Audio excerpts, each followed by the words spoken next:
that's really a thing, and I get authorized to do it once, it's pretty much gonna be me sitting there talking shit, like, constantly.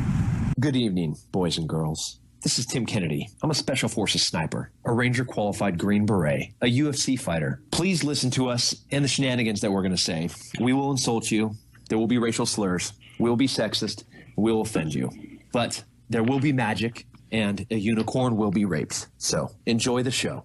Thank you for listening on WTF Nation Radio. Everything stated on WTF Nation Radio is to be considered the opinion of the person that stated it, and not an official representation of WTF Nation Radio or U.S. Army WTF Moments. Price does not include tax, title, or license. Some assembly required. Each item sold separately. Batteries not included. Objects and mirror are closer than they appear. If conditions persist, contact a physician. Individual results may vary. Keep out of the reach of children. Avoid prolonged exposure to direct sunlight. Keep in a cool, dark place. And please enjoy the show. Shots. Let's roll.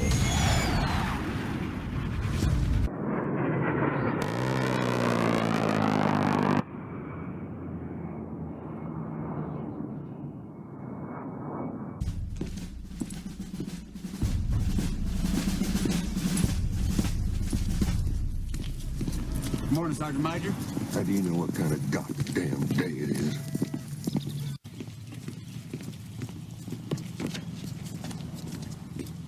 Beautiful morning, Sergeant Major. Are you a fucking weatherman now? You're listening to Sergeant's Time on WTF Nation Radio. What's going on, guys? How y'all doing? Woo. Another week has gone by. What do we got going on today? Who's on right now? Hey, real quick. Just want to introduce you guys to we have a new intern.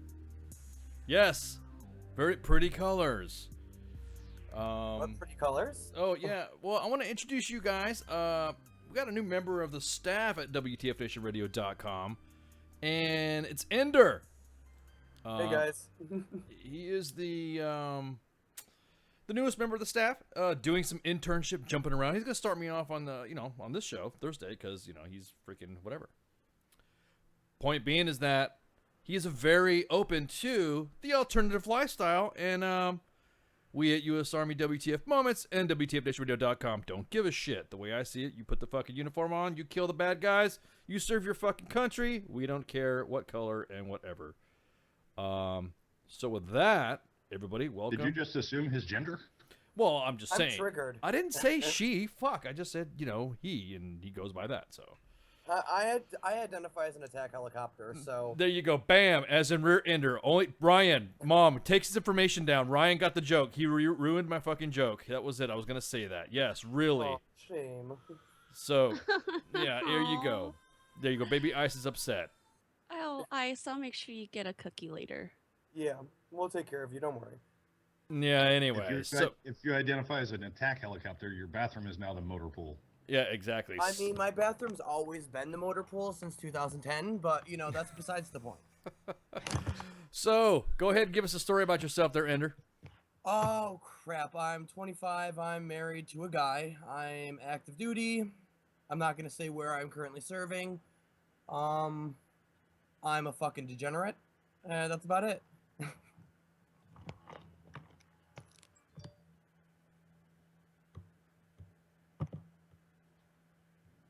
A degenerate? Yes, a degenerate. I'm pretty sure that's what people in the older ways would describe me as, a degenerate. It's just more fun to say, I guess. So you just own that shit? Yeah, I mean, it's kind of just like, there. So I'm like, you know what? You want to call me a degenerate? That's fine, I'll act like one. So what is your opinion of Milo Yiannopoulos? Of what? The dangerous faggot, Milo Yiannopoulos. Have you not heard of him? I have not. What? Oh my God. I'm just so out of touch with the actual gay community. Mostly because, I mean, when I was younger, I was real big into fight for equal rights for all genders and all sexualities and all races and, stuff like that. But now it's just more like, you're gonna believe what I tell you to believe, and if not, you're a fascist or you're a racist, and I'm not really too keen on that. So I kind of stick away from, you know, typical gay media now because of just how some counterparts in the community act. I think you would like Milo because he's a lot the same. He has labeled feminism as a cancer. Whoa. Okay, hang on. Well, hang on. Okay. WTF Nation Radio, you're on the air. What's up? What is the fuck up? What's the subject tonight, other than degenerates? What are you talking about? Degenerates. We're fucking straight up just introducing some new members of the staff, and he's telling us about himself. Then we're gonna talk about what in tarnation this fucking new meme craze going on with a cowboy fucking hat and you know, some other guests. I hate that meme craze. Yeah. So what's up? What you got, man? Man, I don't know. I tried like 30 times to call you guys yesterday. I wanted to talk about the women firefighter issue. Oh well, wrong show. I know, man. I know. All right. That's why I'm just like, God damn it. You got day late, dollar short. You can hang out here and shoot the shit for a little bit. But let's go ahead and fucking finish the call. All right. So call back in a minute. Well, sounds good. All right. Have a good. Yeah. Okay. So sorry, but I didn't mean to interrupt you there, Ender. Didn't want go ahead, continue. So you were saying that you were getting a lot of fucking flack, right, for being a Trump supporter? Actually, me and my spouse were both Trump supporters. We're both Republicans. Now keep in mind that obviously my spouse, I'm gonna call him Rick, just because I don't need people finding out, our identities and stuff like that. Rick varies on different things than I do myself when it comes to what Trump believes in, but at the end of the day, we're both Republicans. We both voted for Trump. And we get a lot of flack from the gay community for being Trump supporters. I've lost a few friends because of it, and actually so has Rick himself. Now, did you get, wouldn't say flack, but did you get the vitriol response to anything as far as there's a lot of members of the homosexual community or the LGBT community, I shouldn't say, I don't want to lump it all in there, that actually got death threats from this shit. Did you get the same thing? I did not get a death threat. The most I have gotten was spit upon. But death threats, not really. I mean, I can be pretty intimidating when it comes down to it. So I think people really know not to mess with me when it comes to stuff like that. And Rick is kind of the same way. He's a lot taller than I. Keep in mind, I'm only about 6'1". Rick is 6'5". So we're, taller individuals, and people don't really threaten us like that just for fear of consequence.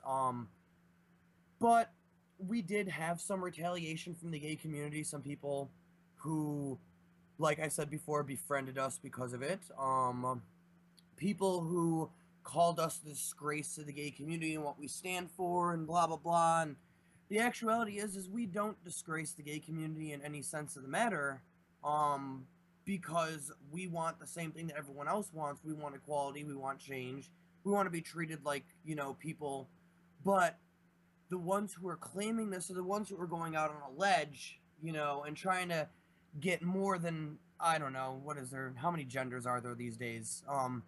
Massive amounts of genders inputted, and same with sexualities. And it's like, why?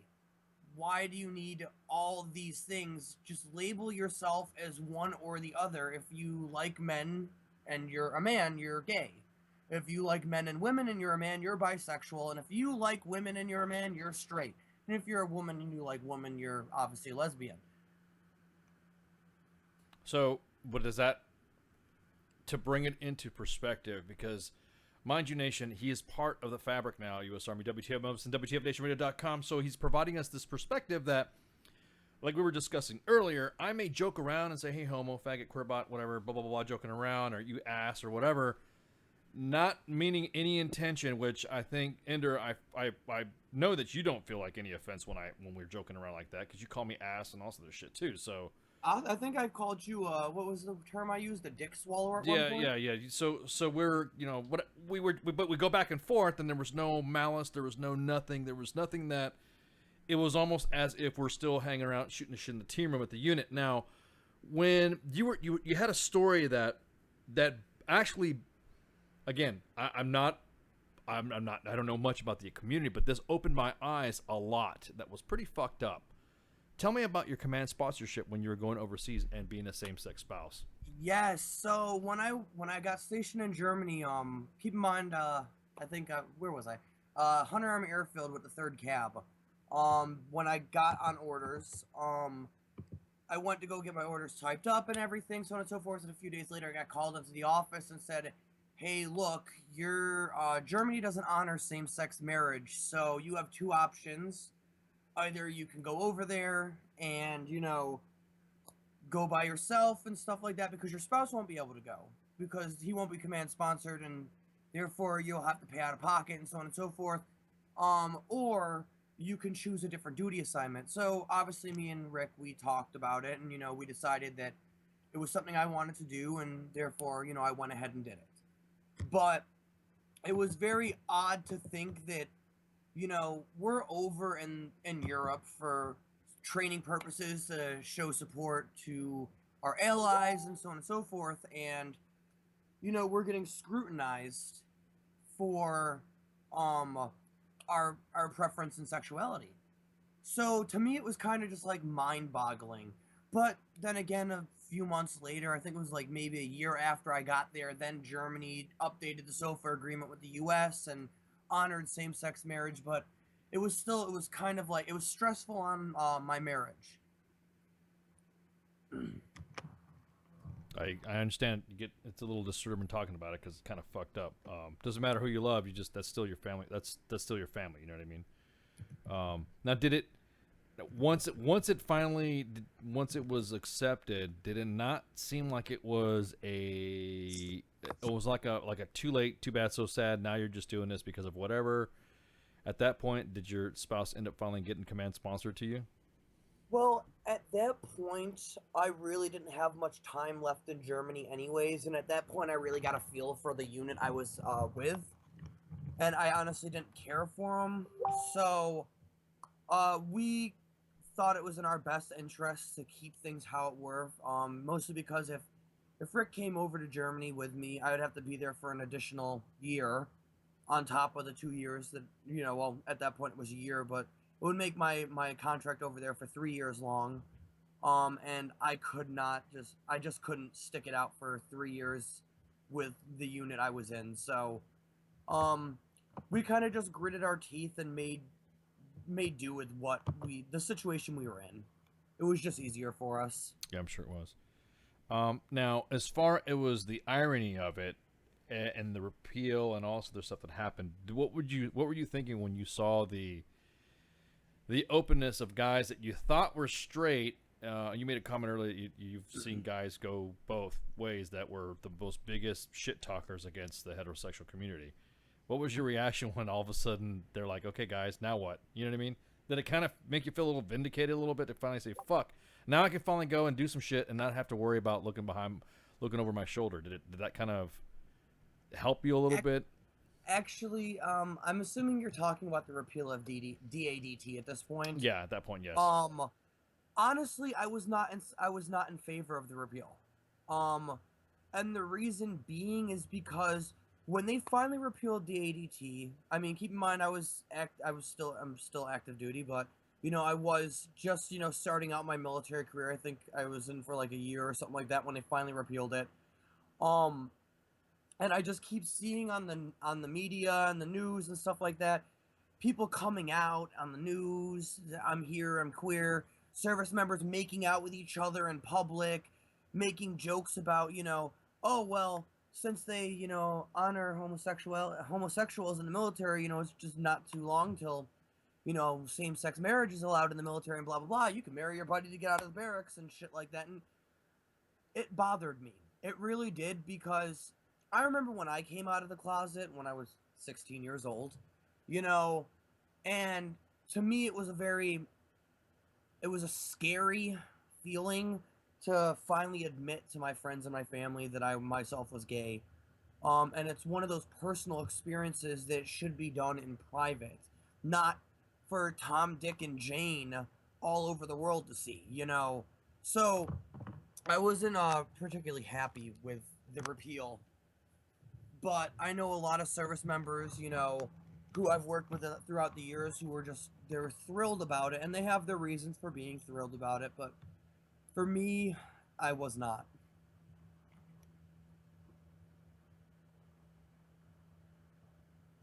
What about your spouse? How did he feel about it? He doesn't keep track of the military in any slights of the manner. He knows that I work long hours. He knows that I get paid shitty. So he doesn't go to those any of those FRG meetings or keep track with any other military spouses or anything like that. It's not his cup of tea. So at the end of the day, he honestly could care less about anything that goes on inside the military. It does not faze him in the slightest manner, you know, except for, you know, when I have to pull 24-hour duty or something like that, then there's a slight issue, but other than that, he just doesn't care. Okay. Awesome. Well, I mean, that's fun. That's kind of odd that you find it, that is, you know, that you find the repeal to be, I wouldn't say you were against it. Was it because it was so open? Was it did it make it ridiculous after that, or what was your, like, oh shit, what was your reaction to that? There was a guy in my unit when I was still stationed in Georgia who flat out, we did not know, keep in mind, did not know that he was dating another person in his squad. And the moment DADT was repealed, it was a Friday formation, we were getting a safety brief and everything, and he just stands up and he's like, sorry to cut you off, sir. I just have to do this. And he pulls the guy and they just start kissing each other in front of formation. I'm like, why? What does this have to do with don't beat your kids, don't beat your spouse, don't do drugs, and don't drink and drive? What does this have to do with any of that? So it was like the surprise fucking weekend safety brief from hell, huh? I think that I've never seen the commander more pissed off in his entire life. I'm just sitting here shaking my head like, this is the gay community. This is why I don't follow it. Oh my god. Yeah, exactly. Not to mention the fact, true point, Martha. Nobody cares. Nobody cares about this shit. Again, if you're wearing the uniform, to me, I don't care about your sexuality. I don't need people arguing in a fucking foxhole or in a fighting position or an attack or a convoy. You're getting assaulted. You're getting ambushed. That's not the time for a fucking debate. I need fucking soldiers. I don't need a debate team. So, I mean, yeah. Hey, Ice. Yeah, what's up? Hey, I totally agree. If I can chime in real quick. Go for it, Greg Cloud. No, our guest made some great points.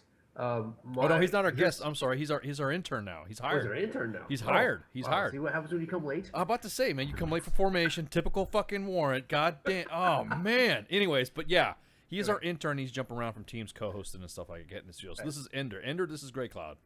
Hello. So here's my take on it when all this was going down.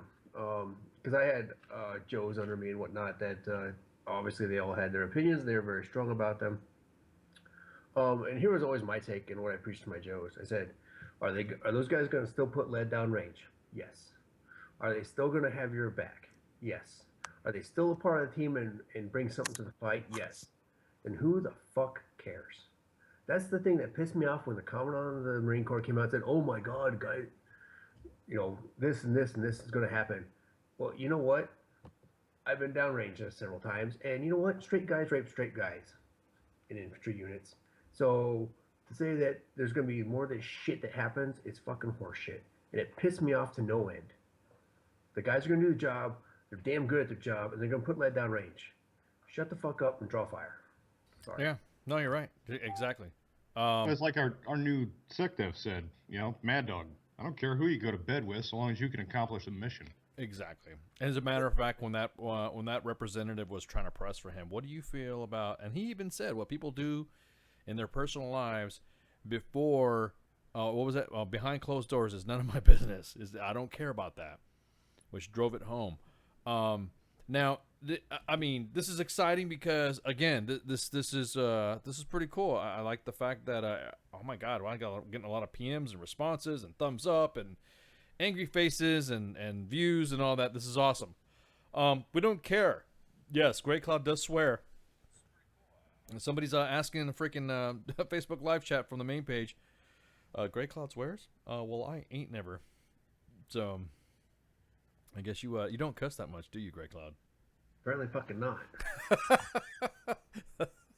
Well, what the fuck? You don't have to act all big and bad because you're a warrant, dude. You just like, okay. I'm just gonna sip my coffee. It's just... You don't know what you're doing. You're sitting in your office drinking coffee and wondering when you're gonna go play golf next. Bing! Oh my freaking God! See, there you go. Wow. He says the guy that. Yep. Says the guy that identifies as an attack helicopter. He would. Know. Hey, don't judge my lifestyle till you've tried my lifestyle. Hey, you know what? I've seen some weird shit on TV. I've seen guys make out with vehicles. I've seen guys make out with their ponies. I mean, or bronies. Is that what they're called? Those guys? A lot of weird shit. I mean, don't get me wrong. I love nothing more than to go buy a nice bottle of champagne and go tongue the gas cap on a Chevrolet. But I don't always have that money, so it's kind of difficult, you know? So now we're getting sidetracked. But no shit, I saw an episode on Strangest Relationships or some shit like that late at night, and this guy was literally, he called himself having a relationship with his fucking car. Like, made out with it. That reminds me of champagne. I think it was Gretchen Wilson song. That don't impress me much or something like that. Now we're way off track. Isn't it like gender number 32? I was about to say. So you brought up a good point. What's your take on the LGBT-Q-H-L- what's the other one? Z or something like that? There's another one. What do you feel about that? That gender going back and forth with the name calling. Oh, hello. I'm back. Oh, okay. And what were you playing with your buttons, man? You all right? No, my computer just hates me tonight. Oh, okay. So what's your what's the multiple? You were talking about having multiple whatever genders and stuff. Does that really freaking? I honestly, when I was coming up, there were two genders, male and female.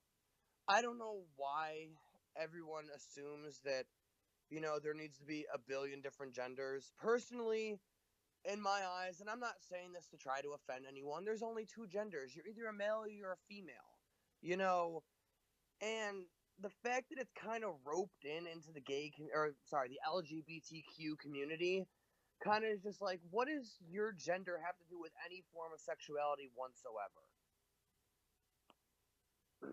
I mean, I've served with transgender individuals before, and I give them props. I am happy with the parts that I was born with and what the good Lord gave me.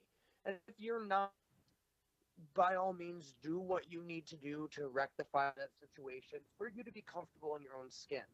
But at the end of the day, by definition, there are only two genders.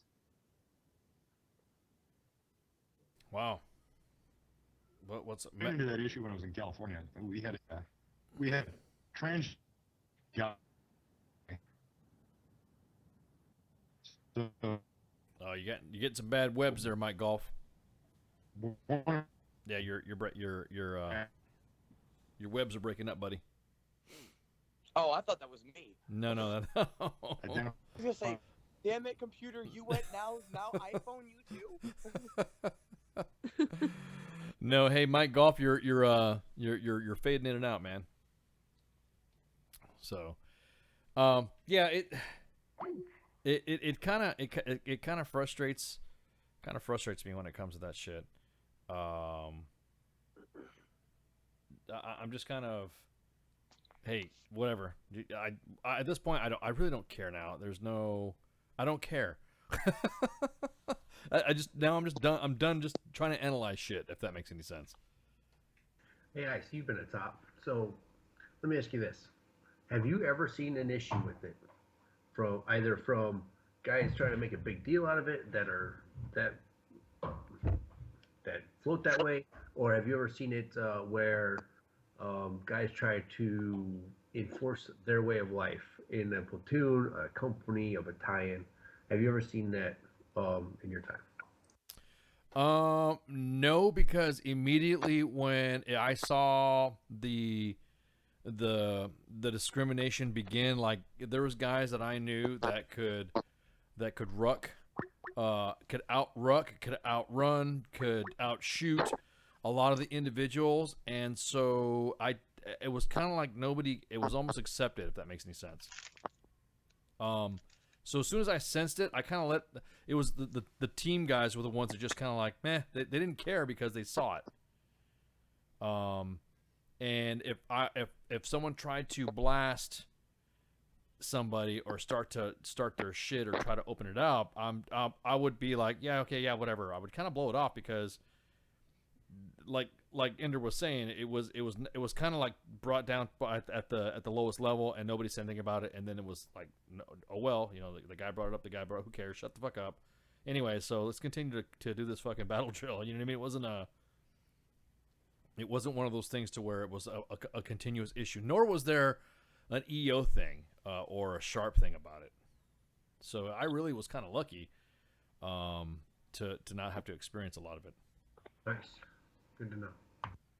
So yeah, I would just, I mean, even when the repeal happened, and even when it was the transgender training that we're going through currently, just say, hey, got to follow policy, man. It's one of those things you got to be professional.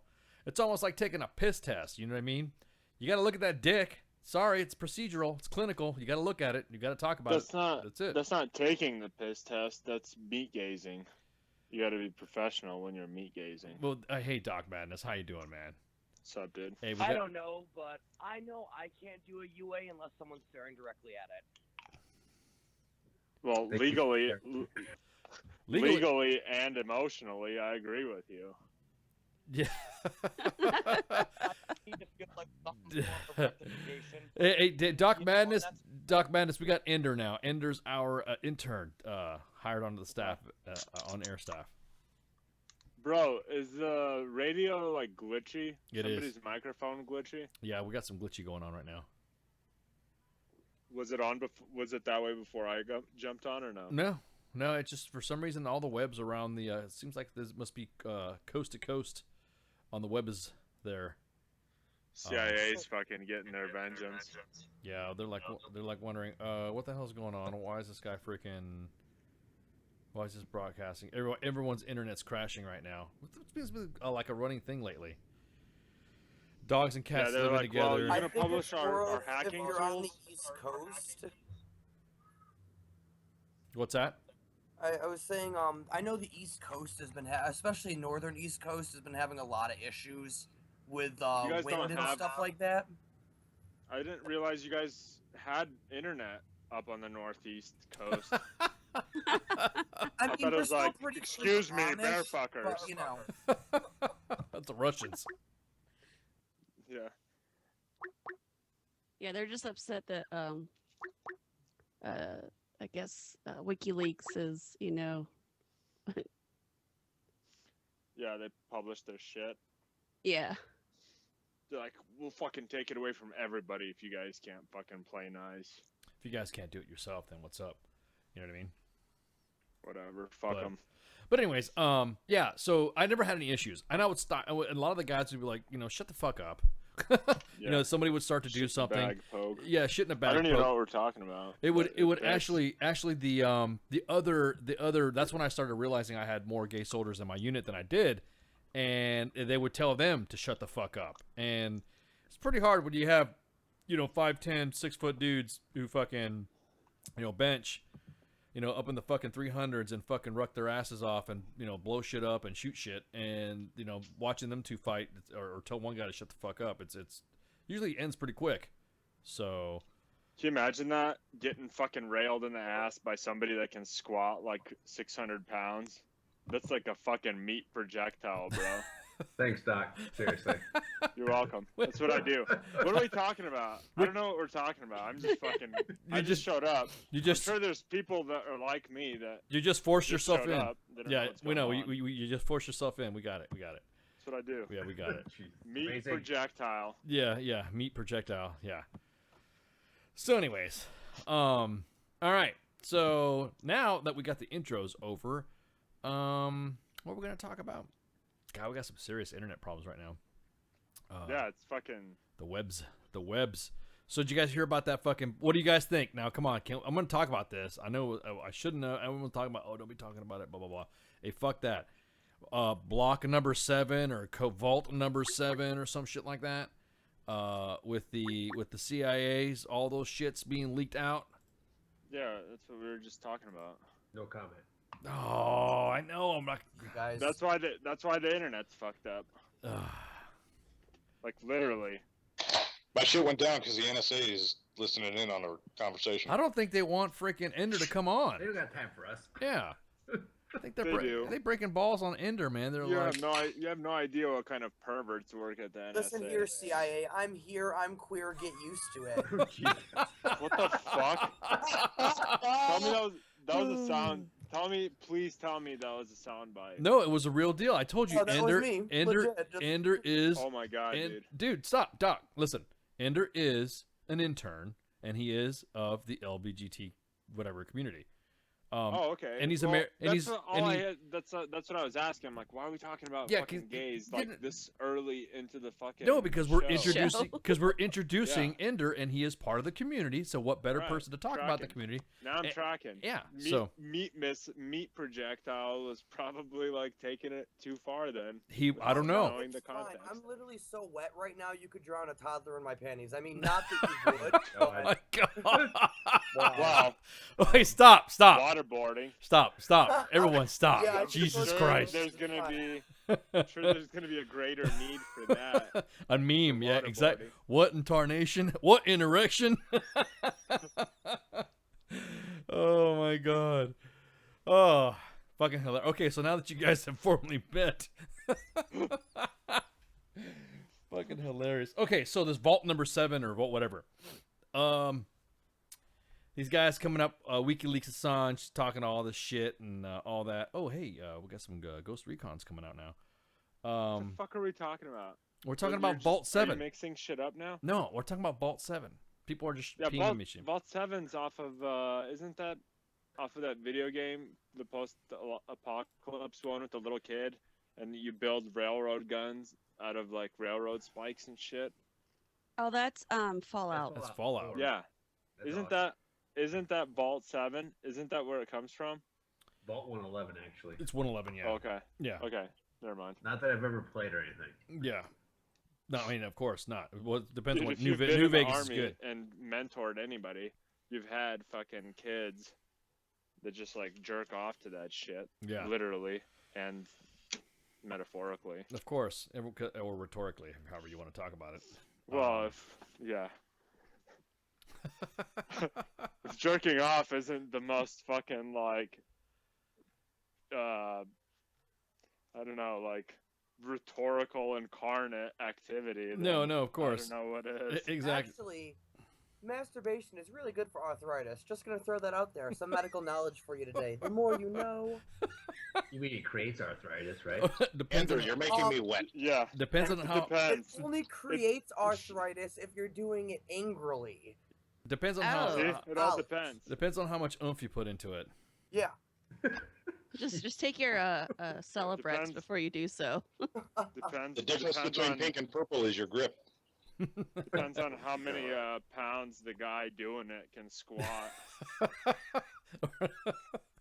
No wonder they like to climb ropes. Anyways, so WikiLeaks said, I'm not my arthritis. well, not my arthritis.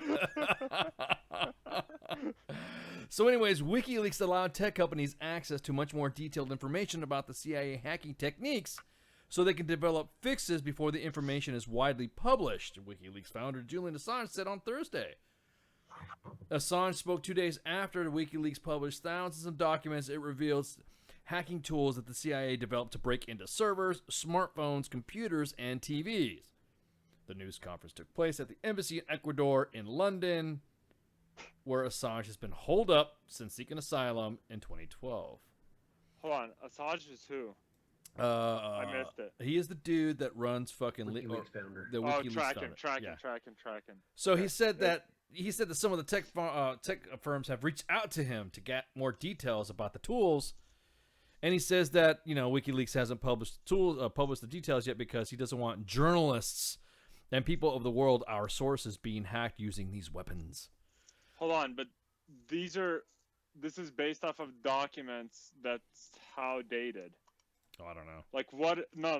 Like I don't know. I didn't open it up. You know, no. What it sounds like to me is that okay. So the initial like WikiLeaks thing, right? I'm not opening that With shit the up. fucking Snowdens. Yeah, exactly, bro. Shit. I'm not opening that crap. If they No, just I'm said not either. I'm just tablets saying, and shit like that, I'll open up sounds one of the. like it's old anyway. Well, I mean, might be my luck. I open some stuff up like that, and the next thing you know, my shit's getting fucking downloaded. You know what I mean? Well, of course. I'm saying like Is the actual tool sets are gonna be fucking like all outdated. The ones that they're fucking posting to the public right now. So what you're saying is this document letterheads all have OSS and War Department on them? Yeah. It's got General Marshall's signature on there. Hey, those are valuable documents if you get the originals. Just Not my Jedburgh. Not my, not my 4th Battalion. Well, I mean, they had like today the news conference that he did. Like, I think that's the first time he's done a news conference, and I don't know how long. But yeah, dude, people want to kill his ass. Well, yeah, I mean, obviously, I'm surprised he even, he did it. He was willing to do the live. They did it on Periscope, and then, of course, CBS had it on Facebook Live. And he was like just answering questions off of Periscope, and I mean, he didn't go into details about the questions. Well, thank you, Happy Helperton, from the main page. I was going to read that. Oh, I didn't know that. Yeah. Sorry. Yo, fucking. Oh man. OPSEC Monkey also fucking posted a very thorough dissection. Yes. Of the what it means basically. Yeah. So Assange said that tech firms, they want to know obviously more details, and so he said the best way to avoid that is just to give Google, Apple, and Samsung access first to the materials, to what the techniques are. So right now, you play Xbox Live, you're playing Xbox on your freaking Samsung TV, which yours truly has, and some other people that everyone, all types of systems that we got. My Samsung TV keeps saying it's recording me. Well, it probably is, dude. It's probably Kim Jong-il. Hey, baby. And he's like, oh, yes. Oh, Rook, Rook's like, oh, Rook, look, there's, oh. Kim Jong. You want to try some of my coffee? Kim Jong-un. Whatever. Praise. Sorry, bro. Rook's Sorry, like, bro. Oh, Rook's like, you got an Xbox One, praise. Not my Korean. Xbox, please. I wish I could afford that. I still have a PlayStation 2. Oh my God. You were like freeze dried or doing hard time? Hard. Huh. Anyway, so some tech giants, Google, Apple among them, have said that apparent vulnerabilities exposed in the documents have already been patched.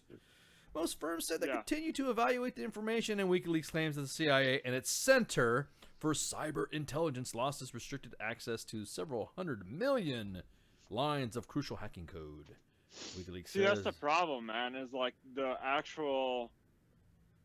This is just what I think, is that I don't think it's necessarily the problem is so significant that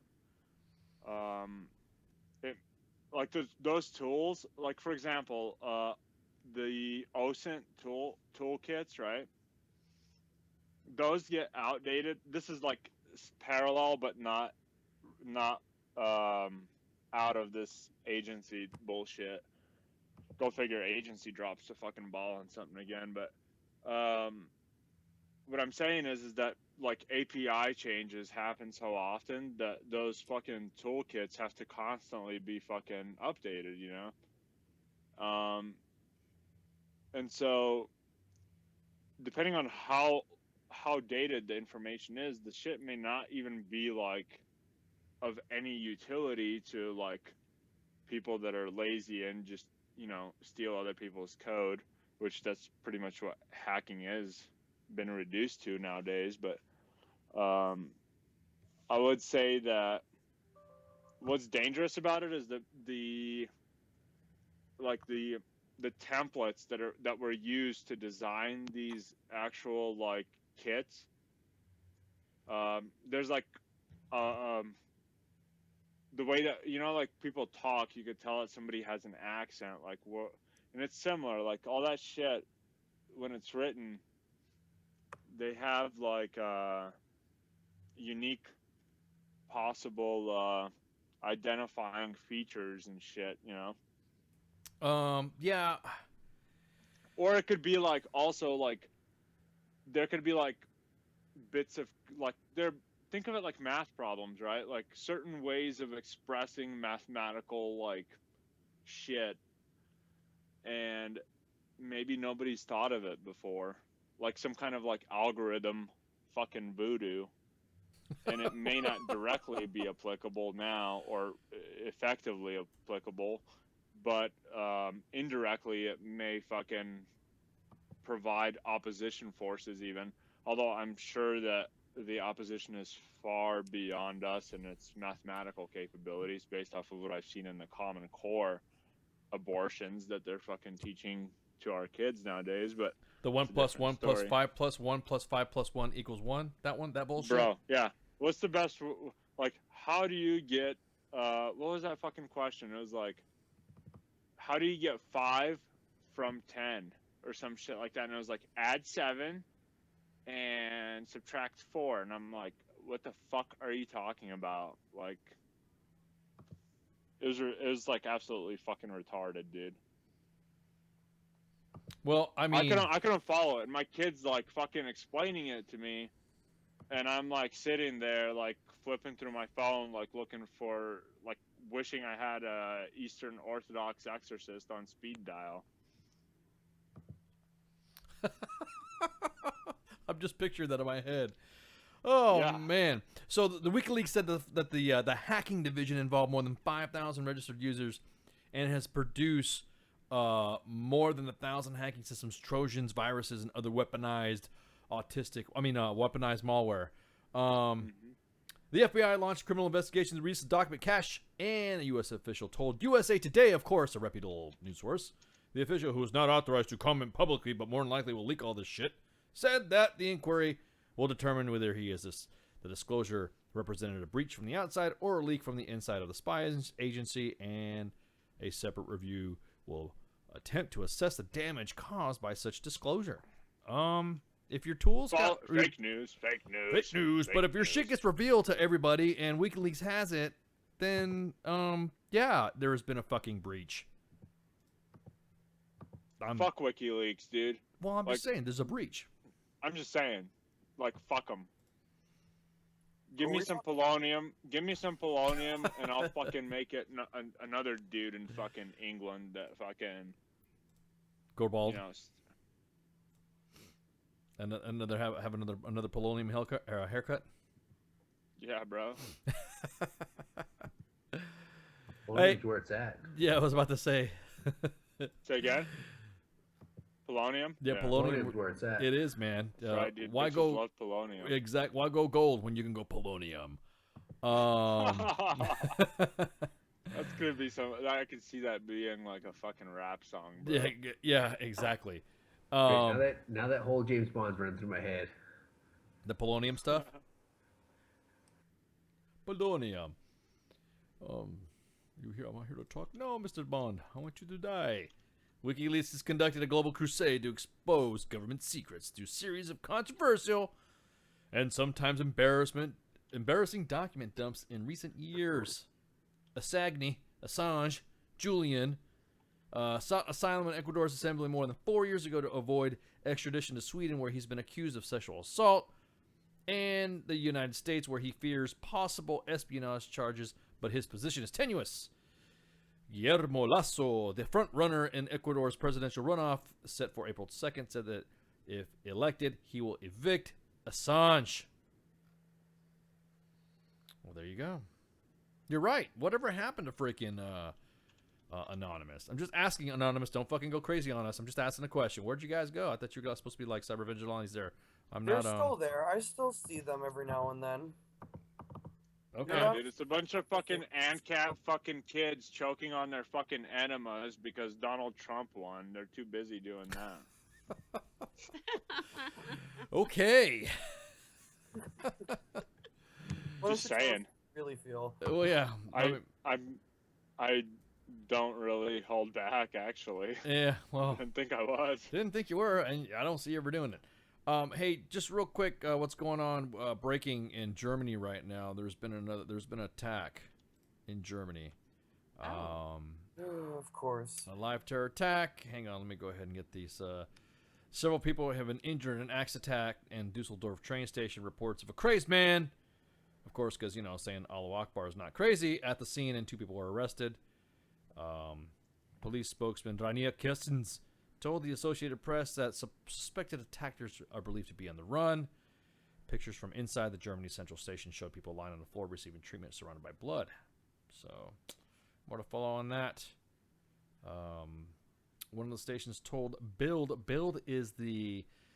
magazine is like the explosive fucking believable tabloid National Enquirer, Bild Zeitung.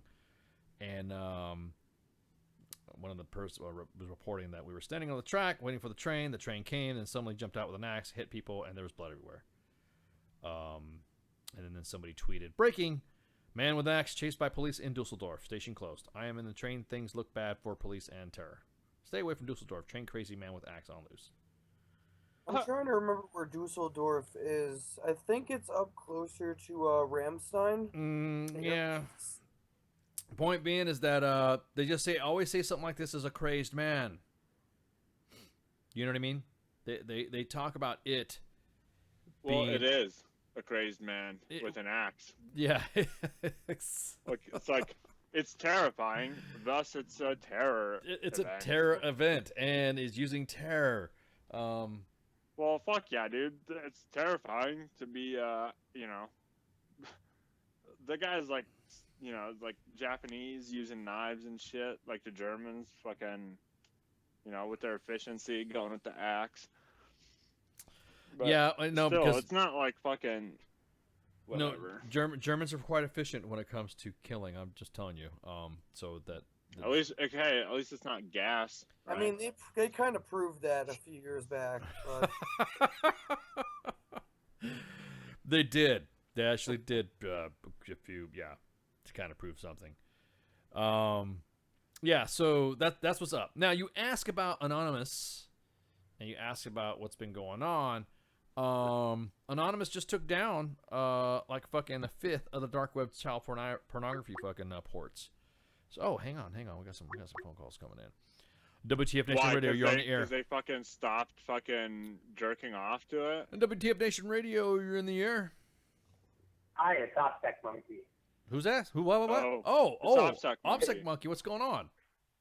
Hey, not much. So I heard you guys were talking about the WikiLeaks and all the stuff that was released. Yeah, talk to us, buddy. Hey, how you been? Thank God because I was about to read from what you posted. Yeah, we were waiting for you to call, but ladies and gentlemen, WTF Nation, this is OPSEC Monkey here.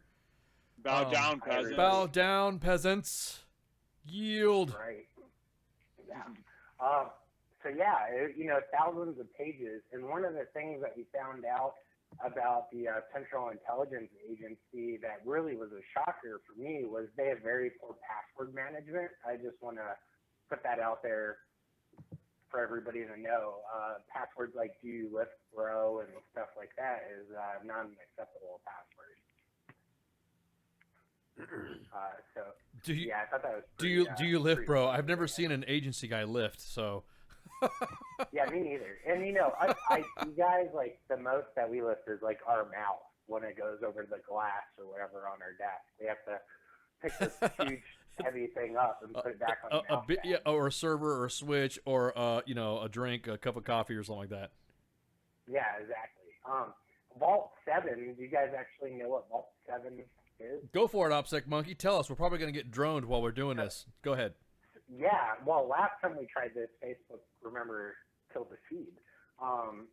So Vault 7 actually has a couple of different names. The original name it came from was Fallout 4, or one of the Fallout games. Or not Fallout 4. It's one of the shelters that has no security or no medical supplies, much like the CIA. Bam. And then, yeah. Yeah. So fucking savage. You rock. Yeah. So, sorry. But another thing about them is that all these zero-day exploits that got released about Apple and Samsung and IoT devices, we've known about these for a long period of time. Apple has since corrected these issues with their devices. Apple is probably one of my favorite tech companies because they will tell an agency, or look at San Bernardino, they weren't going to unlock these phones for anything. So they've since fixed that issue. But Samsung is like, holy crap, these guys are turning our microphones into listening devices. Now everybody's like, oh, that can't happen. Well, I'll tell you what, back in the 90s when I was helping design and develop malware, we used to do that all the time. And this was in the 90s. So the capability is definitely there. IoT devices. Yeah, what are those? What is an IoT device? Because I mean, I am not much on the fucking computer savviness. Every time I discuss IT stuff to my significant other, she gets the ass. So because I don't know what I'm talking about. Do you know what like a Nest thermostat is? Like the smart thermostat yes. that you can control with your phone.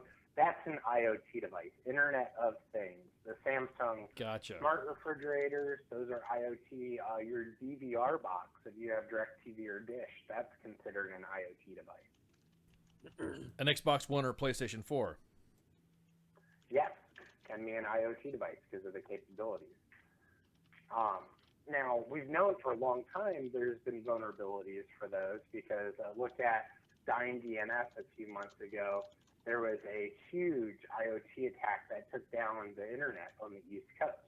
Now, since then, a lot of these companies like Honeywell and Google have tried to patch them, but the issue is once a user sets a password on one of these devices, internally those IoT devices will roll back to their default password. So there's always going to be an issue with that, the Nest thermostats, the DVRs, things like that, because if a company needs to push an update out, it can't have your password on there. It doesn't work that way. Those are sent over the air, so they need their password. Now, the attackers are figuring out what these are, and they're using those in various DDoS attacks. So somebody says, webcams were a big surprise during the Dying DNS attack. Yeah, they were, but not as much as the Nest thermostats and the DVR boxes. DVR boxes for the Dying DNS attack took up about 40% of the IoT devices that were used in the attack. Damn. Is that because they had the most potential for exploitability because people didn't even think about like securing them? Yeah, a lot of it came from the manufacturers. The manufacturers say, I'm not going to change my password to satisfy you because I have to roll updates out on these products per our agreement. And so the company that makes the hardware doesn't change them. Damn. Holy crap, I just totally freaking... I'm like paranoid now. I'm going to like unplug a bunch of shit. fucking laziness. Yeah. I'm going to go and move into the wilderness and be a mountain man at this point. I was thinking, hey, we know you're eating that Bluebell ice cream. Shh, that was our secret. So let me ask you guys this. Now, this is kind of off the Vault 7 stuff. Do you guys use password managers? You can just say yes in the comments, or you can say yes over the phone. I'll tell you something really interesting that's going to freak you out. I'm not even sure what Fuck manager is. Fuck no. Like What if is, your phone stores all your passwords, for you. Oh. Or like a wallet I type have of device. like 30 different passwords for shit, so it's like I remember all of it, so I don't have my password saved anywhere. I do. All right, so if you have a password manager like 1Password or LastPass or anything like that, there was a vulnerability that was released a couple days ago. So say if you're sitting in a coffee shop and you need to pull up your 1Password or whatever you use to get a password to log into Starbucks Wi-Fi or your bank account, because it's all stored in there. Now, me being the type of person that I was, if I was there, the old me, sitting in that same coffee shop with you, now I can snag all your passwords out of your password vault, and there's nothing you can do about it. Well, Yep. I look at it this way. If you want my passwords and shit, there's not really much you can do with my bank accounts. I mean, make me more poor than I already am, but joke's on you. I'm looking at maybe negative $5 in my account right now, so Oh wow! all you can really do is so you have make my account look better. You have a station paycheck is basically what it is. Negative $5. But it doesn't. I mean, in the big picture, the dudes that are doing this, that are fucking harvesting that data, they're not doing it in like, they're not targeting like wealthy individuals. They're harvesting like, I don't want to say metadata because that's kind of like a different thing, but they're harvesting like a shitload of like information, and the people that are buying it, they're not buying it to steal the money. You know what I mean? They're the actual like access to people's personal shit. I mean, through the fucking, it starts at the hacker, and maybe Amazon is the one that fucking ends up buying it in as like the last hands that it goes through, in order to limit the fucking competition's potential for accessing their customers' private habits or whatever. You know what I mean? I mean, that's just an example, but it's people are definitely just like, they're hoarding it basically, and people buy it in large volumes. The ones that are, the market for it is not for onesies and twosies with money and shit. I mean, I personally like, if you want my personal information, I mean, I this is how I've always looked at it. You can't really make my life worse than it. Not saying that I have a horrible life, but you can't really make my life worse than it already really is, because at the end of the day, I'm gonna go back to what I've always been taught, and that's to continue to work hard, and it'll help out. Make sure you stash stuff off on the side just in case. So, if you're gonna go off and steal my personal information, whether it be for profit or to steal my identity or whatever you're gonna use my information for, okay, I mean, yeah, that's gonna suck, but there's not anything I myself can really do about that as a person. I know there's people out there, companies, Equifax, TransUnion, shit like that, they dedicated to prevent, this type of stuff from happening, but stuff that slips through the cracks. And that's just, we live in a society with shitty people who do shitty things. And maybe I'm pessimistic about it, but I just kind of expect it to happen at this point, and I'm not gonna throw my arms up and be like, oh, I'm done with life. I can't go on living. Someone has my medical information now. Huh, my life sucks. It's not about, it's not, I think it's more of a big picture thing though, man. Like as a, for me personally, I'll speak for myself. To me, it's concerning because that's like, it's a social condition where people are, because of laziness and convenience, they're setting precedents where it's okay for our cumulative social privacy to be violated, and for what? And it's not to fuck us over. Potentially, from an economics point of view, it could be argued it's in our best interest that these companies are doing it to provide us the most custom tailored and most effective and efficient bullshit, blah blah blah blah blah blah blah. But from their point of view, it's like the fucking Matrix, where they're just fucking setting up these like farms to harvest our fucking information. I don't know, man. Like it's too fucking communist utopia fucking cringy for me. I mean, but if you look at it, they've really been doing this for years, though. I mean, let's face it, anytime you get one of those spam emails come on now. It's basically something that you yourself have searched for before in the past. So, I mean, I don't know. Maybe this is just me and my way of thinking. I mean, I have a pretty fucked up sense of understanding and shit like that. So, I don't know. I mean, to me, it's not the end of the world. To you, it may be an issue, but to me, it's really not. It's not now, but I'm saying it like in the long term, it's not good. So like for society to allow this to happen, it's a violation of like the social contract. I think. I mean, I agree, but if you look at it too, I mean, look at how much people post on Facebook or Twitter or Instagram. You know, I agree. People are willingly giving out this information at this point. So, I mean, if I were I'm not arguing. I totally agree with you.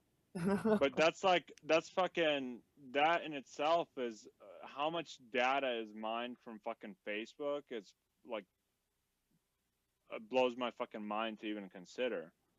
Like as somebody who doesn't even have the fucking access like that, you know, the Facebook minions would, just being able to fucking like go like one step beneath the user interface, it's fucking mind-blowing how much fucking information you could pull on a fucking person within like 10 minutes of just like finding their shit.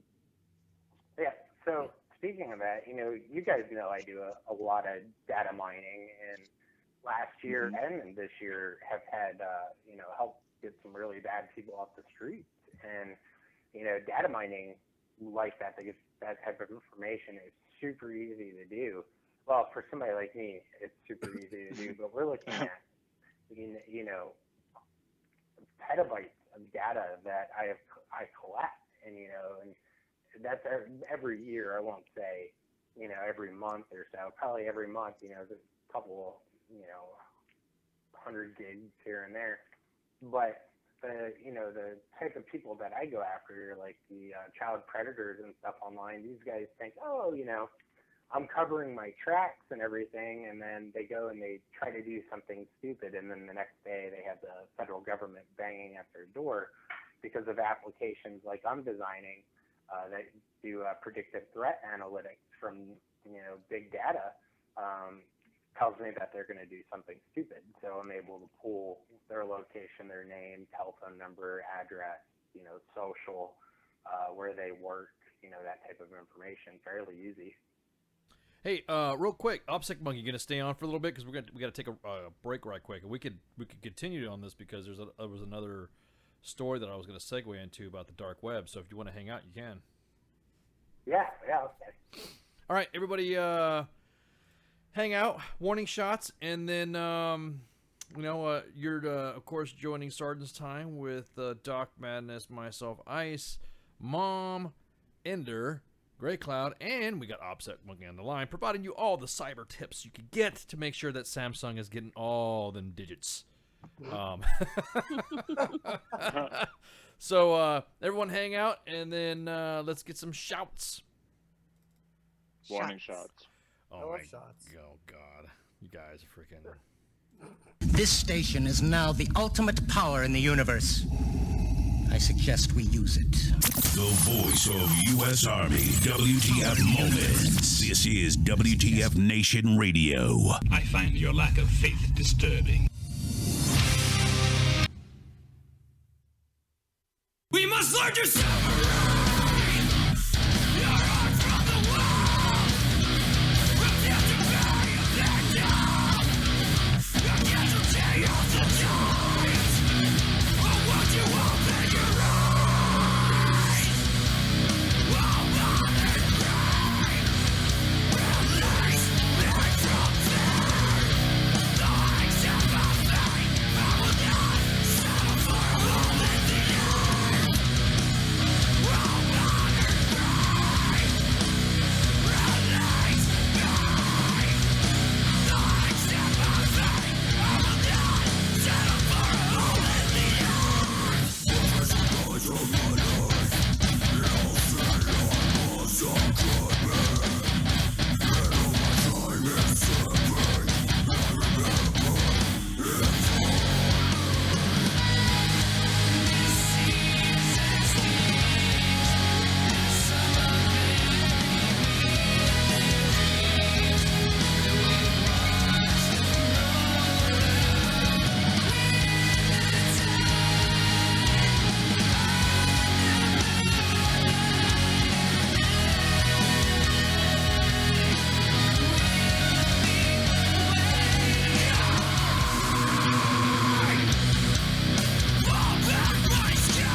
WTF Nation Radio. WTF Nation Radio. Hey everybody, this is Feisty Minx from What the Fuck Nation Radio.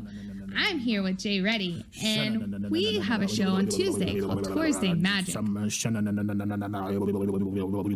Jay Reddy, what are you doing? I'm trying to summon the nation. You're about to summon a demon. Like, let me deal with the magic part. You deal with the Viking part. All right, that's cool with me. All right. I am the one, the way your son don't need a gun to get respect up on the streets. The voice of U.S. Army. WTF Moments. This is WTF Nation Radio. And we're back. Wow, so did you guys get all their freaking VPNs and Oopalins and IPs and neurons and nets and yeah. I saw you. I heard you guys geeking out in a minute, so I was like, "Oh shit, this is like way." Whatever, bro. I was out, but I really can't because I'm like an old person with technology. Hey, OpSec Monkey. So this dark web thing, Anonymous took down like a fifth of child porn sites and an encrypted network that insists, the darknet stuff, Tor servers and their clients, aka cybercriminals, activists. So I guess the Tor network got kind of fucked with by Anonymous. Was it like legit fucked with, or?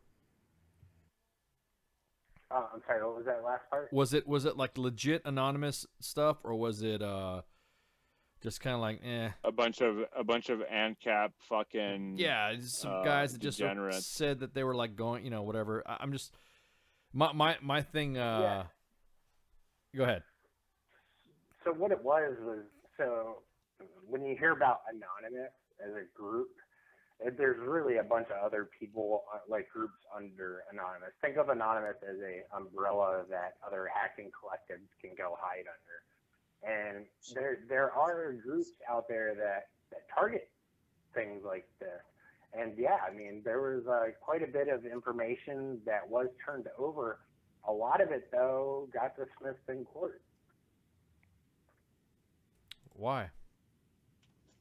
Because there was a exploit that they used in Tor to find this information. Essentially, they broke the blockchain to get the information about these people. And when they did that, it caused an issue where the secret 0 day was released online, and the government kind of wanted to hide that from everybody. So they made it to where they couldn't use that information in court.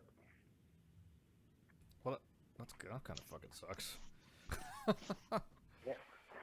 So, yeah, I mean, it sucks because, well, the fact that all these bad guys got off.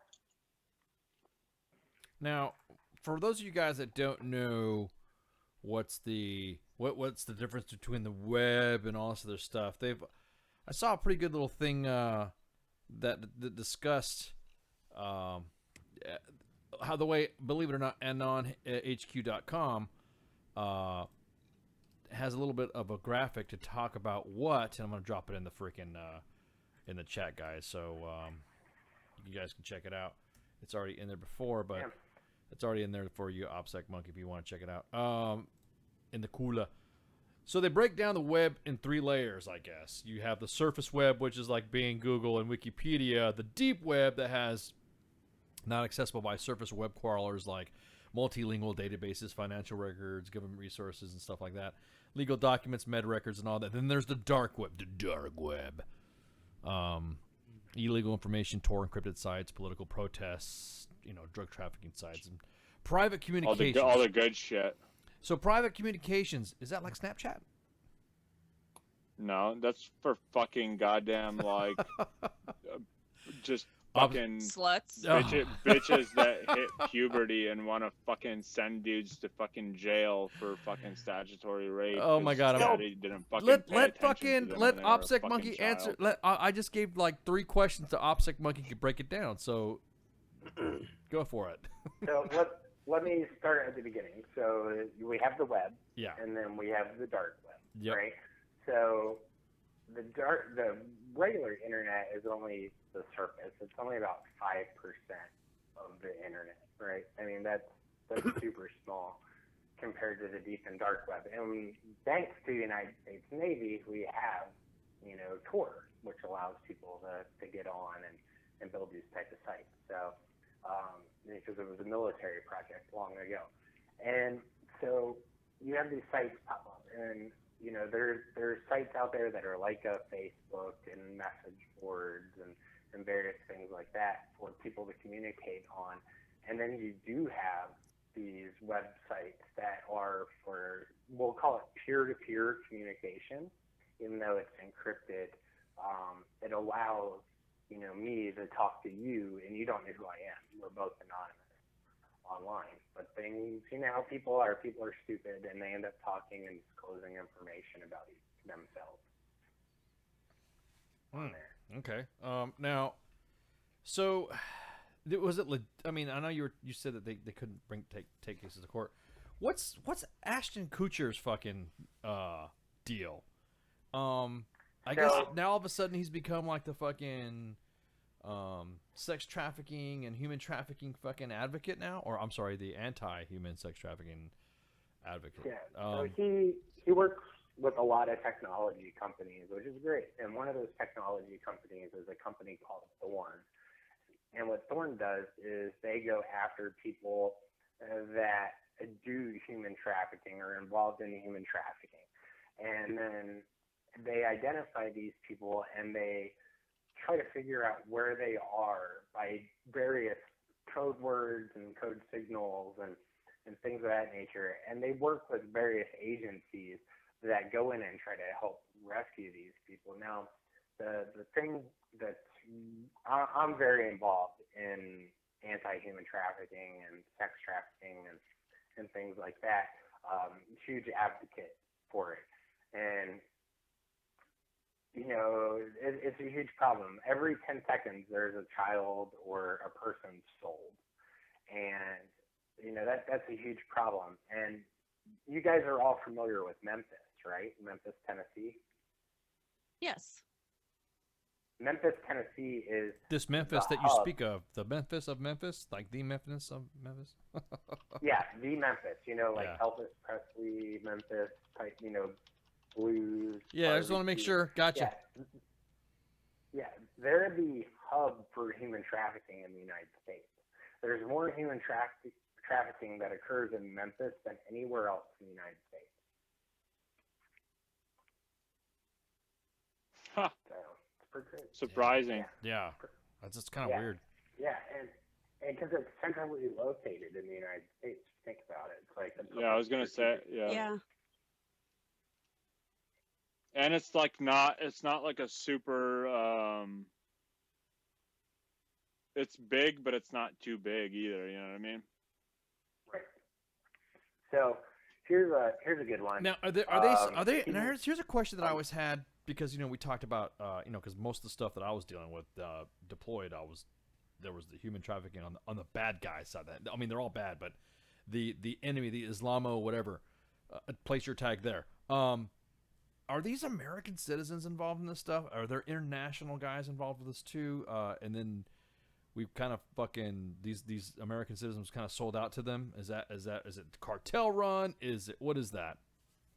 No, so that's a very good question. So yeah, there's a huge problem with it here in the United States, and the way they are doing it is you have Americans. Now this is going to freak you guys out. I hope you're ready for this and sitting down. To get children interested in, say, coming overseas and joining jihad or whatever, you have to get down to a child's level, right? Which can be very difficult to do. But there's one thing kids love more than anything in the world, and it's a video game. Pokemon Go and fucking goddamn. No, what's the one pixelated fucking abortion of a video game that all the little kids Oh, play? the Minecraft game. Minecraft, dude. Yeah. It's got to be a fucking pedophile fucking, haven. Well, one of the things that we did when we did our research, we noticed that more children were being solicited to join, a movement or whatever over Call of Duty. What if you're on a game and somebody's like, some kid's doing really well on Call of Duty or not doing really well, but you see them on all the time. and you're like, hey, what if I could offer you a chance to do this right now in real life? But you can't tell anybody. And if you come and you join us, you'll get a girlfriend or a wife if you want it. We'll give you whatever you want, and you can go live out Call of Duty, and you won't get hurt every single day. But you have to not tell anybody. That's how these guys are doing that. And then once the kid's like, yeah, and that rapport is built, then they're off, and nobody knows. Yep. That's why it's fucking so important to fucking watch what your kids like. That's a fucking. I'm sorry, that's like an obvious fucking statement, almost completed. But I noticed my son playing this fucking Minecraft fucking Satanism, and like I fucking cut that shit off, man. Like because it's sometimes like I totally get it. Like parents fucking have to work, and they just want to fucking come home and not fucking like if their kid is like somewhat content and they're not fucking being annoying, dickheads and fucking savages. Like please, by all means, like let them, be. And they kind of like we kind of like are aware of the potential dangers out there, but like for me, I fucking know better, and somehow like my kid was like sitting there fucking getting chatted up by these fucking goddamn I don't know, like I don't know if they're fucking pedophiles, but like no, you get you don't guys, fucking talk to my kid, dude. Yeah, like, but you know what? There's who the also fuck are you? but there's also game sites and game in order to build likes, in order to build, and this is no shit. That they will fucking reach out to anybody, not knowing at all. I mean, that it's a kid. I mean, my little one plays with with my profile, and I'm a dude, so there'll be like a dude that pops up on there requesting friend or whatever, and as soon as it pops in, the little one doesn't know what's up, so accidentally friend was made, and then it's deleted. Well, you guys seen some of the pics of my little one's playing freaking Battlefield 4. You know what I mean? I think that creates a camouflage for the predators, like the environment that creates a fucking place where they can blend in, and like where I'm not saying we can really like, big picture, we can't fucking stop You're right. it. No, It's a but you're huge saying is that if industry. you're paying attention, that you should be able to capture. Yeah. You should kind of like if you're paying attention and look at it. Because I'm a gamer, and I see we're playing games or something like that, and then I'll get somebody fucking blap next thing you know, a friend request just because they wanted me to join their little group or clan or whatever. I'm like, dude, I'm like fucking 50 years old. I don't play with fucking you kids. Get the fuck out of here. I mean, it's because I'm old, but Well, here's some stats for you, real quick, if that's all right, regarding this. 93% of teens on Facebook share their real name. 92% share pictures of themselves. 29% of internet sex crime relationships were initiated on social networking websites, and 26% of online crimes against minor offenders use pictures of different victims to lure people in on social media. Yes, dude. It sucks. You just have to be, as a parent, just kind of be aware of that stuff. Just kind of pay attention. Just don't. Yeah, and like, so there's what I was just gonna say, like, just fucking don't, like, treat it very, very seriously. No amount of fucking regret or elbow biting is gonna get your fucking kid back if they fucking disappear. It's worth considering, for sure, I think. And there's different. Some people are tech savvy and they can fucking install different like apps and shit to monitor their kids' fucking activities and everything. But I think that kind of like, it's good and it's bad, because as machines, like as programs, they make less mistakes than humans. Yes, so they'll be more likely to potentially catch something fucking ominous going on. But I think that like having establishing the relationship with your kid, it's like a good thing. It's a good place to like build rapport with your kid, because a lot of times the kids, well, not right now at this point for me, but I know in the future my kid's gonna fucking know more about computers than I am. And yeah, and you know, I worry about the same thing with me too. You know, it's gonna be crazy. Yeah, dude. And I mean, but it's like a huge part of life right now, and we shouldn't just in regular life, we don't fucking let them. I mean, some fucking godless countries, they do, but we don't fucking let our kids wander around fucking, you know, in the street by themselves and shit. So I don't know. I think it's people, I don't know. It's more than just fucking. You could teach them by example instead of fucking telling them, no, you can't do this, no, you can't do that. Like, we all know that that's exactly what we end up doing, is what our fucking parents tell us not to. Yeah, so what I'll do also is I'll drop a link in chat. A lot of people ask me all the time, you know, how can I put something on my computer that blocks like various categories, or, you know, I don't want my kid online between this hour and this hour, or, you know, kind of like a parental control. There's a really good one out there. I'll put the link out right now. It's called Canine Web Protection, and it's free, and it's probably one of the best things that I've ever seen that's out there. It was designed by people that were former agents that worked in child crime, police officers, you know, people like that knew the type of websites to keep them off.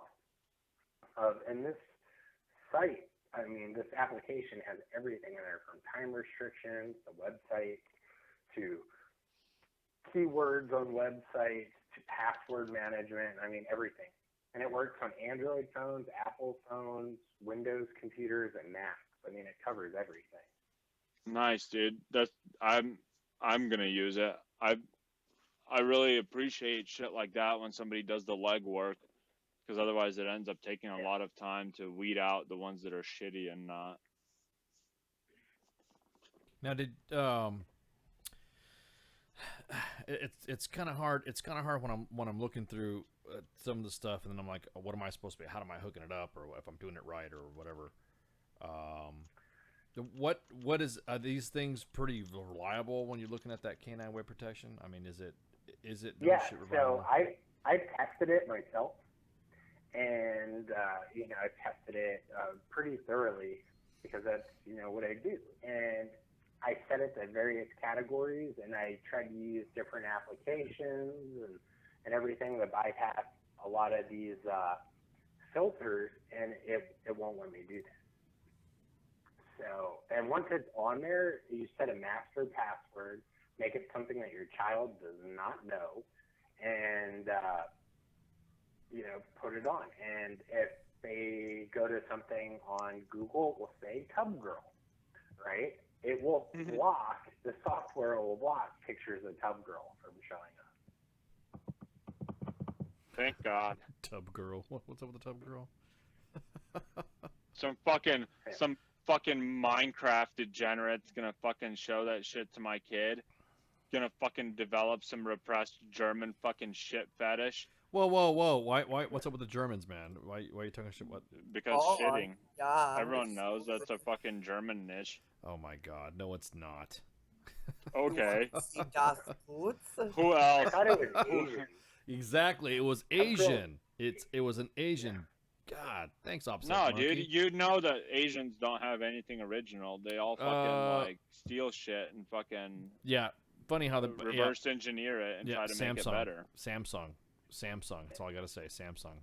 So yeah. Well, China is all I gotta say. Kick him in the China. I'm sitting here listening to this, right? Now, keep in mind, my technology levels are just like that of a 2-year-old, I guess. But do you guys remember that scandal a few years back with what was it called? That Habbo Hotel thing? No. It's like this online virtual reality thing or whatever, with kids, you know, and I guess like they don't check for proof of age or anything like that, because it's majority for people under the age of 18, you know. And they had a real big issue a few years back where older individuals were going on there luring kids, you know, finding out where they were, and it makes me sick. It really does. You know, that, you know, people, they make these things, you know, for kids to actually, you know, have some freedom, interact with other kids around the world, or, you know, something like that. And individuals out here are just taking advantage of it with the intent to hurt children. Because I don't know about you guys, but I remember growing up, like, yeah, growing up wasn't perfect, but, like, there was less chances of getting abducted. Well, that's because parents back in the day could find out who the fuck was trying to take you, and you could beat the fuck out of them, and then no one would say shit. Exactly. But now there's all this red tape for everything, you know. Someone tries to abduct your child, and you kick their ass, and, oh, now you're going to jail for it. Because you have to prove that the kid was being abducted, and maybe you should have been watching your kid, or blah, blah, blah, blah. Yeah, I hear you. Hey, so OPSEC Monkey, so all this stuff right here with the with all this hacking bullshit that's continuously going on right now, is it funny because you know some of the behind the scenes stuff of how this works, that maybe some people in the media, I mean, well, I'll say that right now, people in the media don't know what the fuck they're talking about. So obviously, is there any truth to some of this shit? There, you know, when it first happened, no. A lot of the news that we were reading, you know, on major news sites were not Fake news. Yeah, fake news. But as the day kind of went on, you kind of saw the articles take like a 180, if you want to call it that, and what they were talking about. So what ends up happening is the news is like, oh, something happened, and they read kind of what happened, and then they make up this fake news. We all know that. And then they start interviewing security researchers as the day goes on, and they start figuring out what actually has happened. So the news articles that are out there now are a little bit more accurate than what they were earlier in the week. WTF Station Radio, you're on the air. Really? Yeah, what's up, free dog? What's going on? Hey, man, I got to put my fucking 2 cents in. Half the fucking problem is you're not teaching your kid common sense. And when you get them the new Xbox One or Xbox what the fuck ever it is, tell them you're 10 years old. Some dude wants to see your wiener, wants to fucking jerk off. Tell me. Tell you what. Be responsible. Yeah, exactly. You got to be fucking responsible, man. Teach your kids common sense. Yeah, you have to be fucking responsible. Yeah. Dude, there's going to be sickos on here, and if one of these faggots wants to fucking see your dick or see you jerk off, you're going to come tell me, right? Yeah, Dad. Simple as that. It's these fucking naive kids that the parents don't pay any goddamn attention to. They're fucking potatoes. No, not to mention that. Exactly. The parents are potatoes. They don't want to fucking hear it. Well, I mean, you also have to look at it this way, too. Like, I mean, I've been in some situations that were rather sketchy when I was younger. So, I mean, the fear of how the parents react also come into play as well. I was reading something a few days ago where I can't remember if I think it was a priest or something like that came up with this idea for how to handle certain things with their kid or with his children or whatever. And I thought of it like, you know, this is actually not a bad idea, because I remember, you know, growing up, whether it be, you know, I told my parents I was staying in a friend's house and really I'm dying in a field from alcohol poisoning, or, you know, whatever.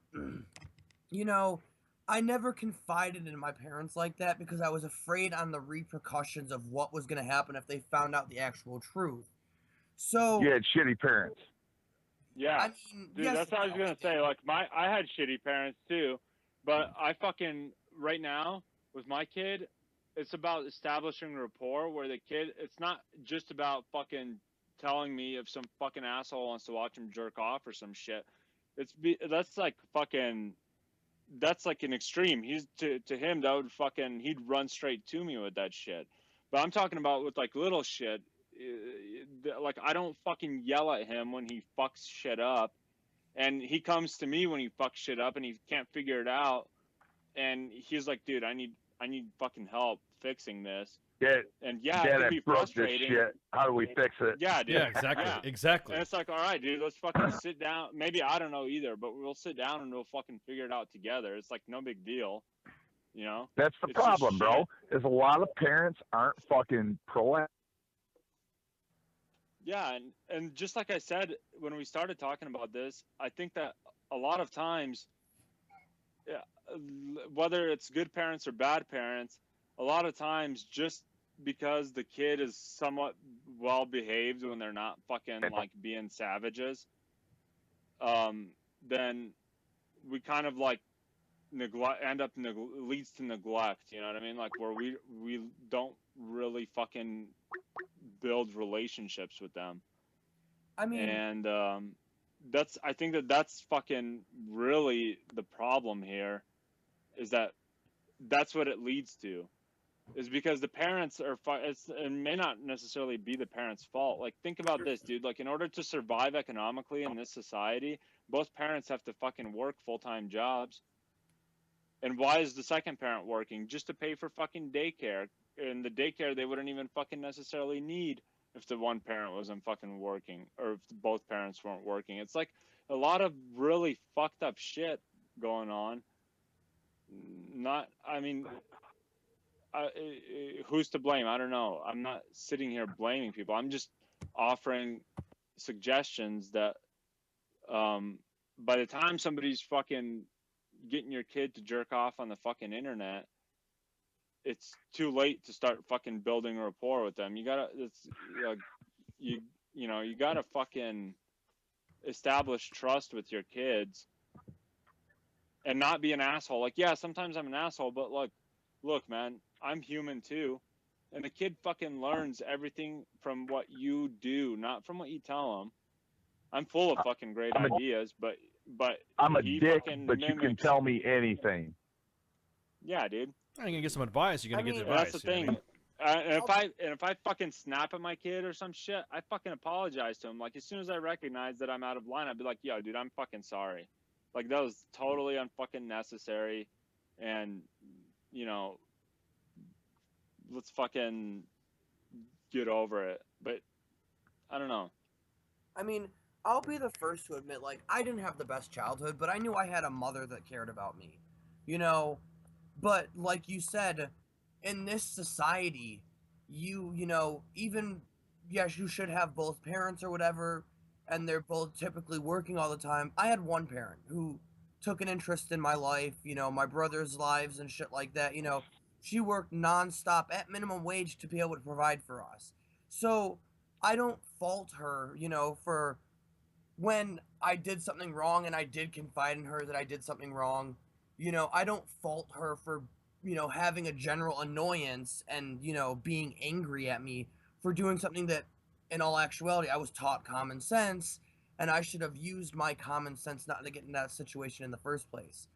Now society, though, is just, these parents out here do not discipline their children. When I fucked up when I was a kid, I got my ass beat. There's no ifs, ands, or buts about it. There was a belt involved. There was, I think, an extension cord. So did I, but that's not fucking right. I don't touch my fucking kid, dude. You know why? Because I got my ass beat. I got my ass beat fucking retarded, okay? And I know that it doesn't do any good because I fucking can see in his eyes, like, not even when I make a point not to fucking physically fucking touch him because I understand the detriment there. Where, like, the kid will fucking hate me. Like, that's my kid, okay? He's very fucking, I disagree, but very every kid severe. is different. Yeah, that's what I'm saying. Exactly, Like, with exactly. my kid, I'm speaking for my kid, okay? Right, and Like, there's no book he on doesn't need it. Exactly. Hey, stop. He doesn't need it. Six Jane in the Facebook live chat says, I don't know what the topic is, but I hear about parents, and y'all try having an Asian mom. You average. You make B minus. You average. She's right, because my husband has stories of, you know, because his mother is Okinawan, and like she literally beat his brother with the stock end of a BB gun. Holy shit! Excessive, man. You make me plus. Yeah, pretty well, much. Guys, I sir, I have to hop off. yeah, sorry We about that, have, OPSEC Manga. We went on a total rolling in. freaking parent tangent off the webs. But hey, thanks for the insight, man. All right, bro. Thanks for coming on. Hey, no problem. Oh, can I give a shout out? Do it. I want to say hi to everybody that's at Fort Campbell. Oh. Hi, everybody at Fort Campbell. That was surprising. I thought it was gonna be more like 00100000001. I was waiting for a fucking. No, I was- 010011. That was 10101. exactly like, what is that, a fucking code for something? Like something's happening? Oh, Fort Campbell. It's clutch. It's the binary code. Is exactly what I'm saying. Chill out, Dostoevsky. Yeah. All right. Hey, thanks, OPSEC Monkey. Yeah. Hey, no problem. I'll talk to you later. All right. Have a good. Later, dude. Oh, you blink at me. How could you know if they're blinking though, 6 Jane? Sorry, just kidding. Yeah, dude. Oh, Rook. Oh, But, you hey, B man. minus. You B minus. Whoopsh. Yeah, I'm just. I'm I just gonna wanted to I'm fucking gonna rate this point show out- on the German show rating. It's good enough. Well, hey, thanks, man. Thanks for your call, brother. See you guys. All right, have a good one. Later, dude. You know, I always love the subject of parenting because everyone has such different insights on how to do it. Yeah, that's true. And it's just it's hilarious because Oh, I'm sorry. Don't Six, see- real quick. 6 Jane's saying that she's got more round than slant, and she's laughing. So you really actually do have some serious round there, 6 Jane. I mean, it takes you about a week to blink. So yeah, you do. You got some big eyes. But I still love you. Sorry, go ahead. You know, I sit here and I watch me myself not really having any kids of my own other than, you know, the massive amounts of children that I am for some god awful reason a godfather to.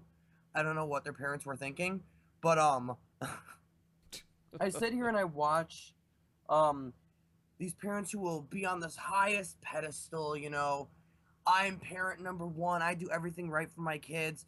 You know, they get the best of the best and all these nice things, and they never get disciplined because they're little angels, and then their little brat is, you know, destroying a mall kiosk or something like that.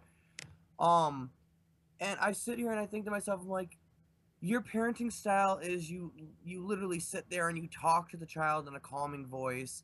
You never raise your voice at that child, and then you wonder why your child is now, you know, out here An asshole. frogs or, you know, vandalizing shit for no Whoa, reason. blowing up frogs is a yeah.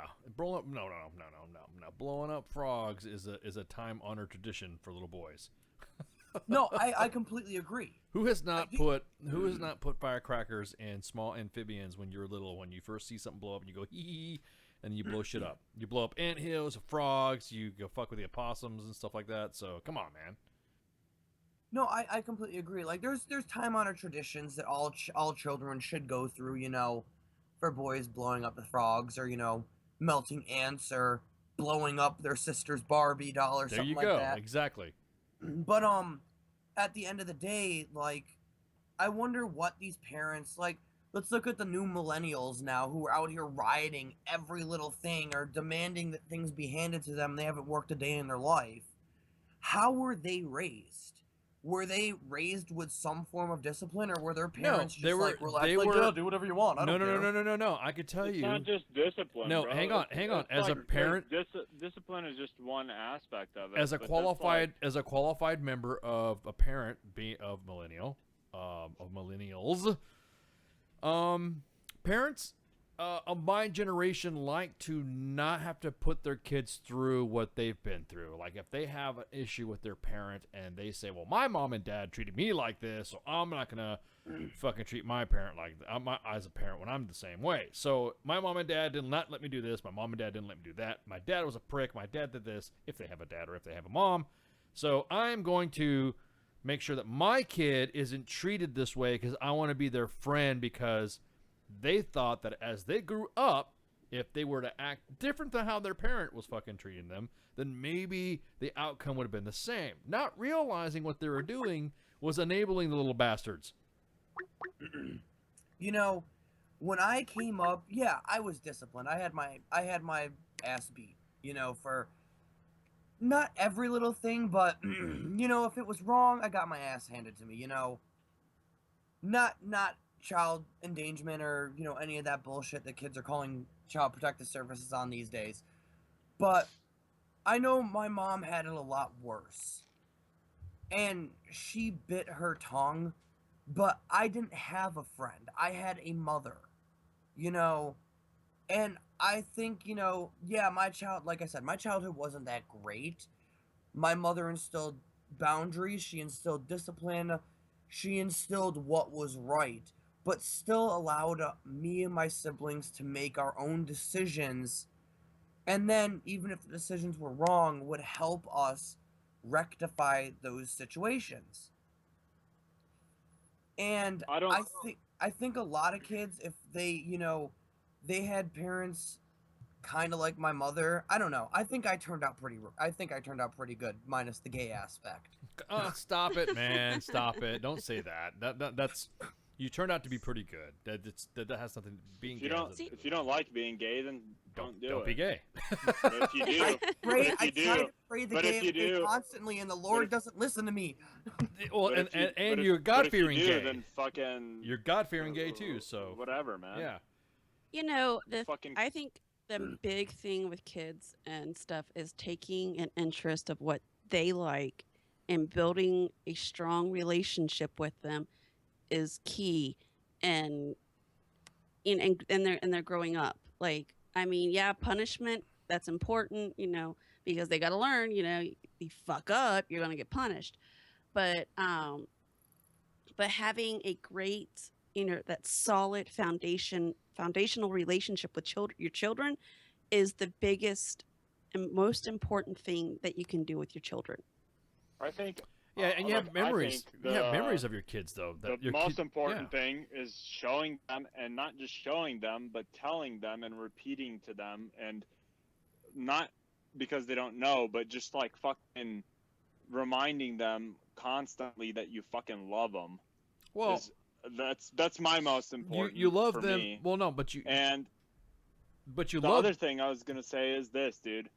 This thing with I've heard it in regards to parenting and leadership in the military too. Similar concepts there. That parent, I'm not your friend, I'm your parent, or I'm your fucking sergeant or whatever. Well, see, that's what I tell my kids. But I've thought about it like this, like why is one not include the other? Why is it not that a parent is a friend, but more than a friend, like to where, yeah, I'm your friend. That's like, well, that's what I want with my kid. Is I want to be my kid's friend. No, yeah, well, that's he you. He also knows that like I'm his dad, and but that's you. Like, exactly. I'll be mean to him sometimes because hey, you're gonna get fucked up and break your fucking head. But that's you. Go ahead. Hey, what's going on, Bones? What's going on, man? Hey, not much, man. I just wanted to throw my 2 cents in here when you're talking about the parenting thing. Speaking of which, just last night I was reading an article about why millennials are the way they are, and one psychologist pinned it back to the parents taking their kids off to daycare. And what the kid does is it has to scream for attention to get the same kind of love that it would normally get from a parent, and because it's got one person and 20 kids. That one person cannot give these kids the one-on-one attention that a kid needs. When it gets home, the parent is exhausted and doesn't want to deal with the kid, so it just builds up from that. So what they have is these people who whine to get attention and complain, and they don't learn any values other than what they have to do to get what they need, which is cry, complain, protest, argue, and they don't get it. So, like I was saying, like, you know, the love, the attention that needs to be there, that's one side of it. Yeah, that definitely causes a lot of the problems.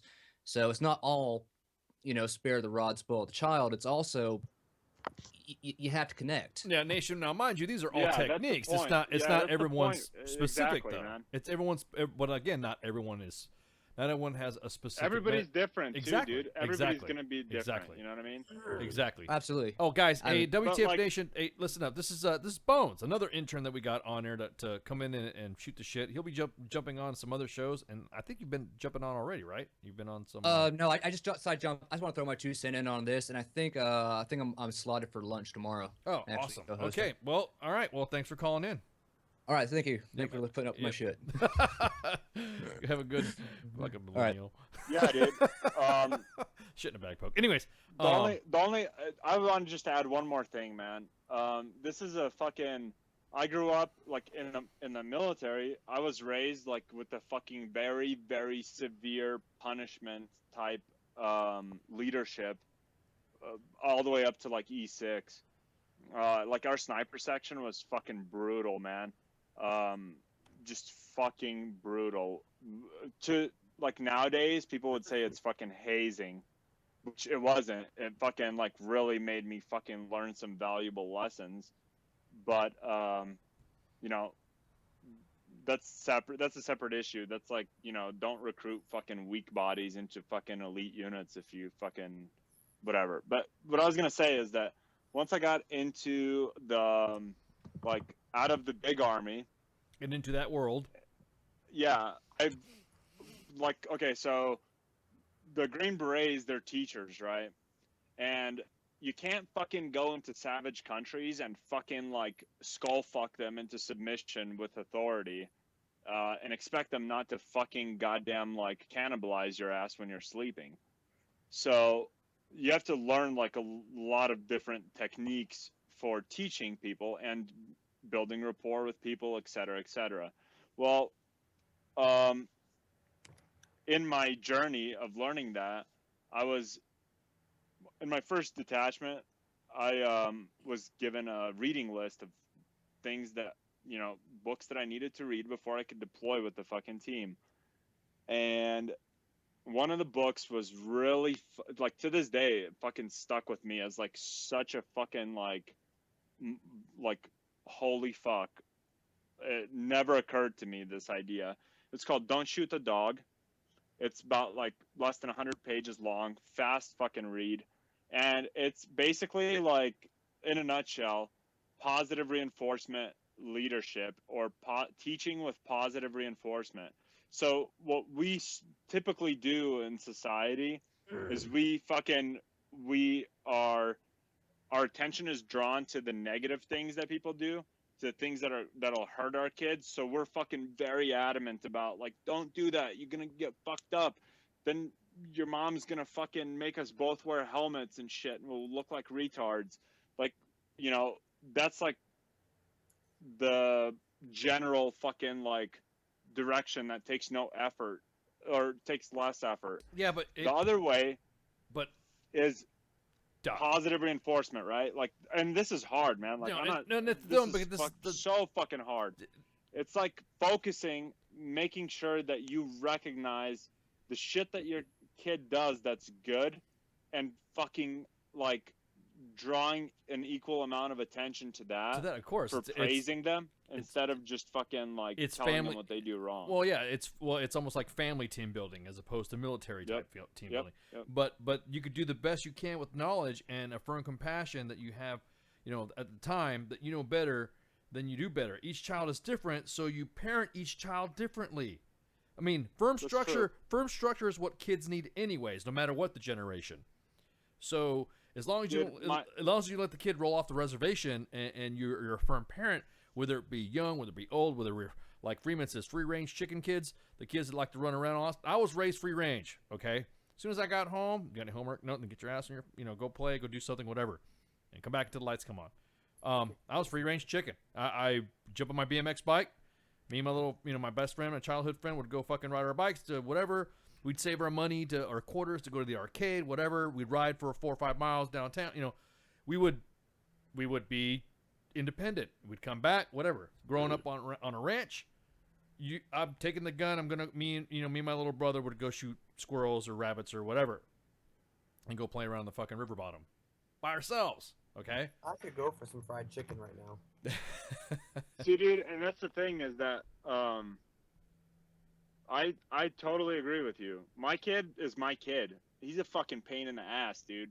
He is like takes a lot of fucking energy to like deal with, you know? And it's exhausting, dude. And what I've realized, like, because I evaluate myself, like my behavior, and I realize, like, to me, the place where I draw fucking energy and power, like the strength to deal with him, the patience, specifically the patience, I think in my case is the most important thing for him. It's because I love him. Like I love the kid, and that's where I fucking like get all the fucking patience in the world to fucking deal with his little monkey ass. I mean, I look at it like this. I was raised. I mean, the way I was raised. I can't go back and blame my parents for what they did or what they. I mean, blame, praise, be successful. Well, your parents made. Well, who you are right now, you're the finished product of what your parents made. You can't go back and fucking dwell on this shit and say my parents didn't do this and my parents didn't do that and other people should be doing that. What I look at, I'm very firm with my kids. Hey, knock that shit off. You need to be doing this, right? Understood? Yes, sir. Okay. All right, let's go do this. You know, I'm not really, I don't harp on that shit. I don't dwell on it. If I have to discipline my kid, rarely do I spank my kids ever, or spank my kids, because, I mean, even though if I got the shit beat out of me or I got the crap knocked out of me, I look back at some of the times where I was a kid. And I'm like, man, I fucking deserve that shit. That open palm smack, fucking socket wrench flying at me because I made a stupid comment. You damn right. I deserved it. If you can dodge a wrench, you can dodge a ball. Dude, I've smacked my kid, but not like as a punishment. I've done it to get his attention. And that's different. And to him, it's shocking. The shock on his fucking face when I've done it is just, he's just like, completely stunned by it. I mean, that's the fucking intent of it. Yeah, and the intent of it is to know that there's a consequence with your actions. So SWAT. For me, the biggest thing is like get his attention now because he's about to fucking hurt himself. Yeah, and he's not fucking listening. Like the stove, like when they're little, they're reaching for the fucking Yeah. hot pot. I mean, it was just a natural reaction to me to hurry up and smack their hand down. Yeah, and they look at you, they're like, "What the hell?" But you're doing it because of you're protecting them from getting burnt, right? Correct. Yeah, I mean, it'll kill them. Well, I mean, growing up, I remember, back in the day, you put fucking that. That's because I was born in the 50s. Yeah, 40s. Anyways, the thing is that my mom, she had to go in and get groceries. I'll be right back. Locked us in the freaking car, okay? I'll be right back. Going to get groceries. Okay, so I'm sitting in the car. Back in the 60s and 70s, it was okay to leave your kid in the car, and strangers would come by and wave at you. Hi, buddy. How you doing? Oh, hi. I'm good. Well, then I see something in the freaking. Hey, kid, does your dick touch your ass? No, there was none of that. You know what I'm saying? Because it was no big deal. No, I know. I'm just. Fucking And so, joking, but then I saw something, and then I started looking at the car. I'm like, wow, what does this button do? And I'm pushing this button. I'm pushing that button. So I push this button, and it goes in, and then it pops out, and I'm like, whoa, what is that? So it popped out, and I'm like, oh, I can pull this thing, and it comes out. It was the fucking cigarette lighter. So I look, I'm like, oh my god, it's all red. And what did I do? Like ever since then, Ice has been obsessed with redhead pussy. No, with fire. Anyways, I put my finger inside the fucking cigarette lighter and burned the motherfucker. I burned my fucking finger, but I didn't want to get in trouble, so I put the cigarette lighter back in because my mom had this big ass fucking station wagon that was a tank.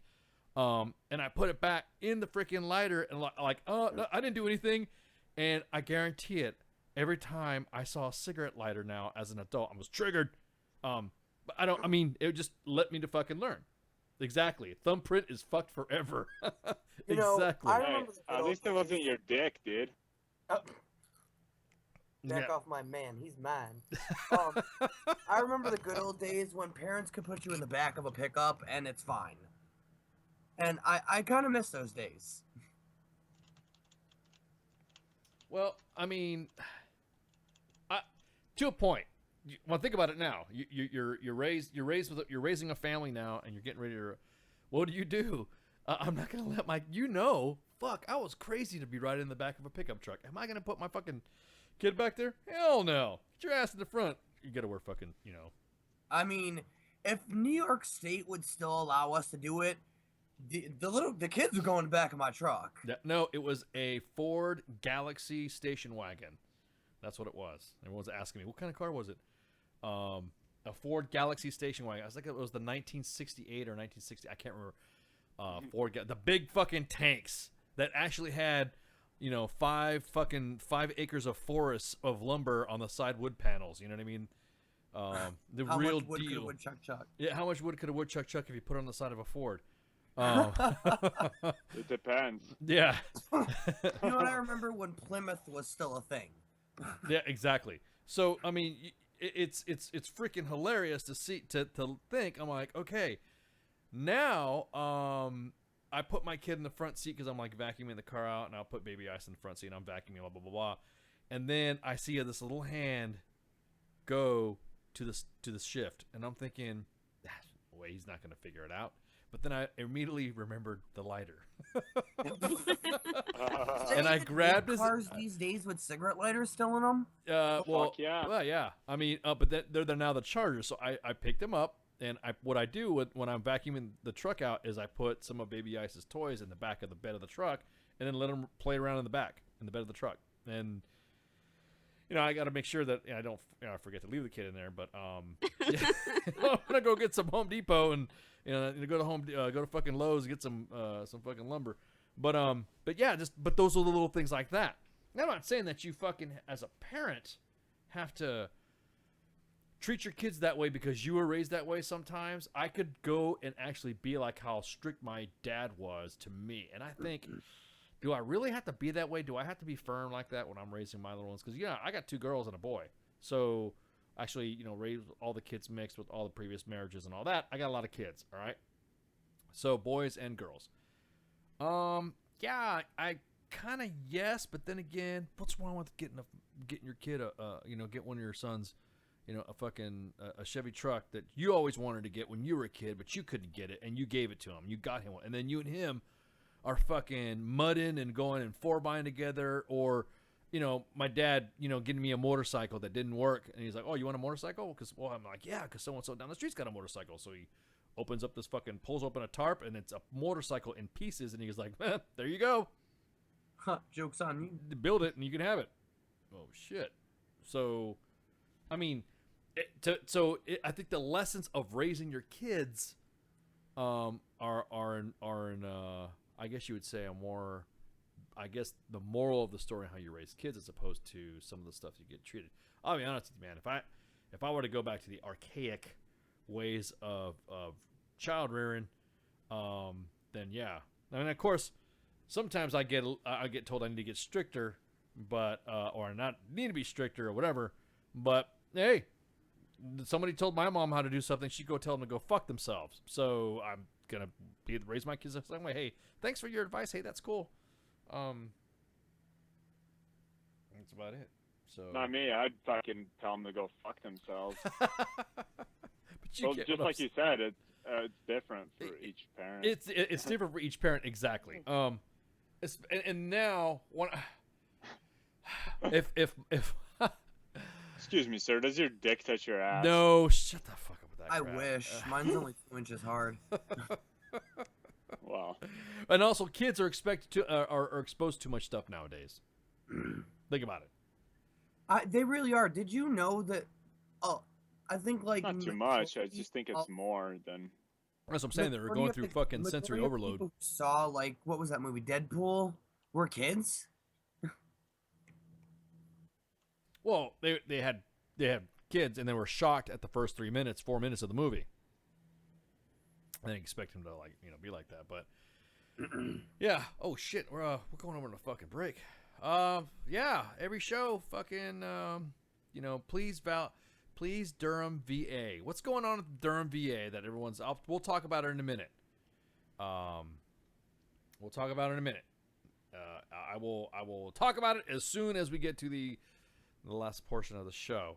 How many times is Ice going to rephrase the same sentence? Exactly. Let's find out. Let's find out in segment number 3. Oh, is it? Always stay tuned to WTFNationRadio.com. We got a show. Oh, wait, we got some stuff going on tomorrow, right? I totally forgot. Tomorrow is the big birthday bash with WTFNationRadio.com's birthday. Actually was just a couple days ago, but we're going to celebrate it tomorrow because it's Friday. Everyone can drink, and there's shots involved, and that's it. I love drinking. Don't worry about your kids. Don't bring your kids. If you want to bring your kids, that's cool. We're not going to judge. I'm going to judge. Well, I'm just saying right now, it's how you raise your kid is how you raise your kid. But anyways, so hey, let's take a break. Let's take some shots and warning shots. Warning shots, and then pew pew pew, and then we'll be right back. Well, it definitely is all about the visuals, although pretty sure it's illegal. The voice of U.S. Army, WTF Moments. This is WTF Nation Radio. U.S. The bitches, they love visuals. This is WTF Nation Radio.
This is WTF Nation Radio. I look around this room and I see nothing but untapped potential.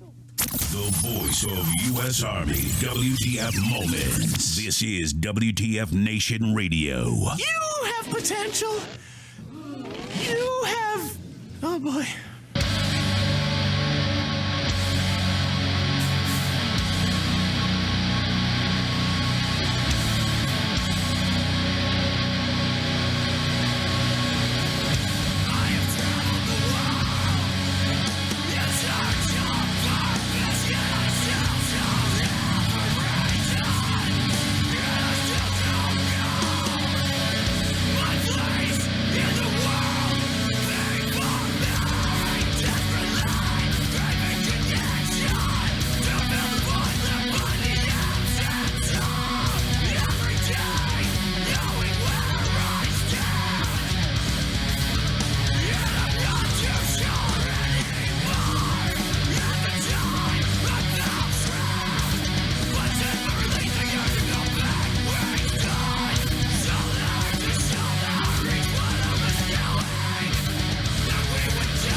Facebook Live. I've never heard of this shit. Everything stated on WTF Nation Radio is to be considered the opinion of the person that stated it, and not an official representation of WTF Nation Radio or U.S. Army WTF Moments. Price does not include tax, title, or license. Some assembly required. Each item sold separately. Batteries not included. Objects in mirror are closer than they appear. If conditions persist, contact a physician. Individual results may vary. Keep out of the reach of children. Avoid prolonged exposure to direct sunlight. Keep in a cool, dark place. And please enjoy the show. Shots. It's out like all Shots fucking funny. Mom, really? sorry, it was Minnie walked in the room. Okay. Yeah, if he keeps hitting on me, he will keep hitting on me if he wants me. What? Shh. Shh. Be quiet. Oh, man. Okay, so welcome back. WTFNationRadio.com's Sergeant's Time episode on 9 March. God, it's already March, man. Yeah. Oh, Jesus, man. God, 9 March. Woo. Is it time for my inspirational quotes of the day? I've yet seen you haven't done one in a while. I haven't done one in like maybe a week. Almost. I think. Yeah, what was it? The last time you came on the show? It was like when we had the Saturday show, right? The Saturday free for all. Yeah. Like that. Yeah, that's when you were throwing your inspirational quotes. All right, so what's been going on at the VA? God, I feel like I hate talking about the VA because it's we always have to beat the horse, but we have to talk about the VA. There's unfortunately, some individuals that are part of, that we know what are part of the VA that those they're actually there's some hardworking people in the VA, but then there's also the ones that you're just wondering, hey, what the hell? How do you still have a job? Yeah, it's kind of like a crapshoot, just like the TSA. Yeah, exactly. It is like a crapshoot. I don't know why it's doing that. You're right. Why does it sound like I'm whispering? Am I whispering or am I being loud? You're being loud. Yeah, that's what I thought. I didn't think I was whispering. What about loud whispering? What about loud? Yeah. Hey, are you doing okay? Shh, quiet. My precious. Okay, so apparently there's in the Durham VA. There's a vet killed himself in the Durham VA, I guess in the parking lot because he was fighting for his his benefits, and he took his own life in the parking lot, and because he was, like I said, he was trying to get his benefits, and the vet, he was 63 years old, and he took his own life, and his brother's telling him that he's been doing doing things the right way, and it just didn't work. It was a seldom used area, the corner of the parking lot where he was found, and he'd only gotten partial benefits. When he found out Wednesday that he went missing, that he would not be getting the full benefits because of a paperwork error, had been a little patient. We don't think that it would have been a little bit longer to get them, but he had been waiting, struggling emotionally and financially for quite some time. His brother also said that after his brother's death, that realized that Paul wasn't alone in his struggle. Since Paul's death, I've come in contact with a lot of veterans who've had no idea. Now, I'll be honest with you. It sucks. It really fucking sucks. North Carolina has the 8th highest. Taking a holiday in Britain, are you, doll? Well, the only place you need. What the hell was that? 8th in the U.S. of veterans are in North Carolina. Those poor dudes, man, they get treated like ass. They, I don't get how you can go on and not receive those benefits. It's just a processing stuff. I don't know. I don't work there, so I can't discuss some of the nuances of it. But like you were saying before, it's like a crapshoot. Sometimes it's been good, and sometimes it's been bad. I know, Red Lake has had good experience. There's some members of the team that have had okay experiences. I've had both.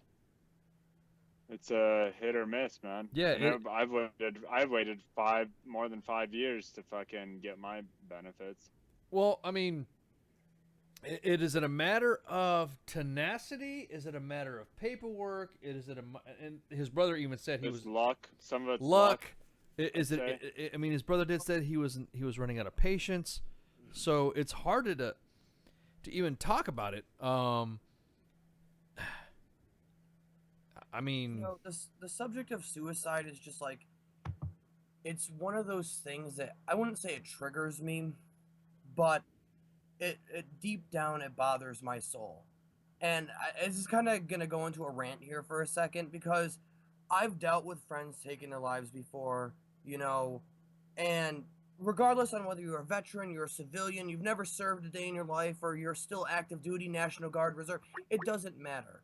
If someone is presenting the signs of someone who is suicidal, regardless on what their status is, they deserve that help. It does not matter. And it's sad because I've seen a lot of cases where people have taken their lives because the VA has dicked them over.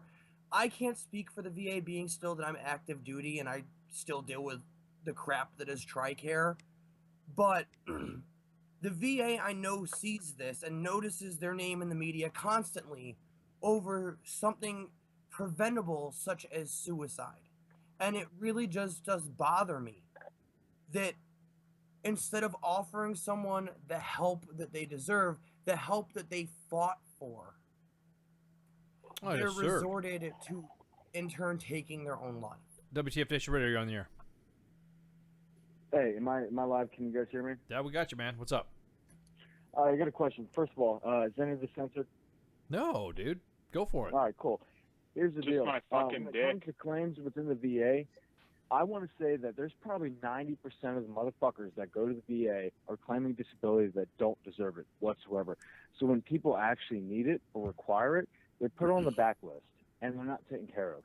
It's a severe problem that is continuous and has been going on for a long time. Yeah, you hit it right on the head, man. I was just about ready to say that some of it is actually for some of it it's acute care, and some of it should have been I don't want to say less priority, but you got some knee issues or something like that. That's not where you need to go. You know what I mean? If we start looking at priority, the thing that really bothers me, man, is we get people who are claiming disability for sleep apnea. 50% disability for sleep apnea. We got other guys that are getting shot, getting their legs blown off, and they're getting 30, 40%. How that doesn't make any sense. And that's where this problem is people are claiming bullshit disability in order to get paid, and they didn't do a goddamn thing. Yeah, it does. No, I mean, yeah. It does. Yeah, it does. It clogs up the system. That's actually very well put. That's exactly what it does. The paperwork gets lost. There's not enough people to fucking sift through the bullshit. Then they hire civilians that can't fucking read the fucking bullshitters. You can go into really the fucking don't care. office and you see, and you can see them, dude. Well, I mean, I can put myself in their shoes and understand why they have a hard time carrying, because it's that, and it's just so much fucking bullshit that they got to deal with. And then on top of that, like, everybody's like, every organization has mistakes, but like, we have like this, I'm not saying that it's acceptable what they're doing, you know, but no, it's just I think the system is fucking broken. No, caller, you have a good point. You do got a good point. There's that is happening right now. The ultimate irresponsibility that's been going on is they have civilians deciding on veterans benefits because they have no fucking clue what a veteran's benefits or veteran's disability entails or what they've gone through at that point. So some person, I hope, you know what I'm saying, I don't care. Some pogue who spent 3 years sitting in a fucking chair, has hip dysplasia or some bullshit, gets more disability than an infantryman that has issues because they jumped out of fucking planes, they carried a 120-pound rucksack, and the person who sat in the chair for 3 years gets more disability for some odd fucking reason. Because the infantry dude can't fucking talk. Yeah, and the infantry dude has no ability to relate to the civilian, and the civilian can't relate to the infantry dude. He just thinks he's a fucking asshole who fucking like has poor manners and is fucking edgy and can't fucking like communicate their problems well. Well, that is a really problem. Guilty right now. I am too. These are all things that I fucking did myself as well. And then you got the fucking pogues who've been fucking sitting there rubbing their uncircumcised fucking Jew skin to the fucking goddamn like potential fucking like mouth-watering benefits that they're gonna get for their fucking like goddamn muffin top fucking hip dysplasia bullshit. Keep going, like, Doc. Of course, dude. Keep going with. That's why we love you, little bro. I agree. I agree with you, man. Yeah, well, you're not triggering him at all, so you're good. I'm already. No, it's not triggering. I'm fucking. Answered my question. Thanks, man. Oh man, hey, thanks for calling, caller. Yeah, man. Yeah, have a good one. You know, I agree with him. There are a lot of people out here who don't. I'm not gonna say they don't deserve the benefits because, I mean, let's face it. If you served, whether your contract was 3 years or you served for 20 years, you deserve some form of health care. Maybe. But, you know, the people who are clogging the system, the ones who didn't do a single thing in their entire life or their entire career besides sit behind a computer all the time, you know, those individuals who are trying to fight for that 100% when all they really have is probably carpal tunnel, you know, they're the ones who are affecting the individuals who were on that front line. I personally, when my contract ends in December, I am going to try to avoid the VA like the plague. Just like I try to avoid my company. I would not. I wouldn't do it. That fucking. I would recommend highly against that. I suggest that you submit your paperwork immediately upon getting out. Get them dated to the date that you get out. That way, it's established that those are the dates that. And get evaluated by a physician.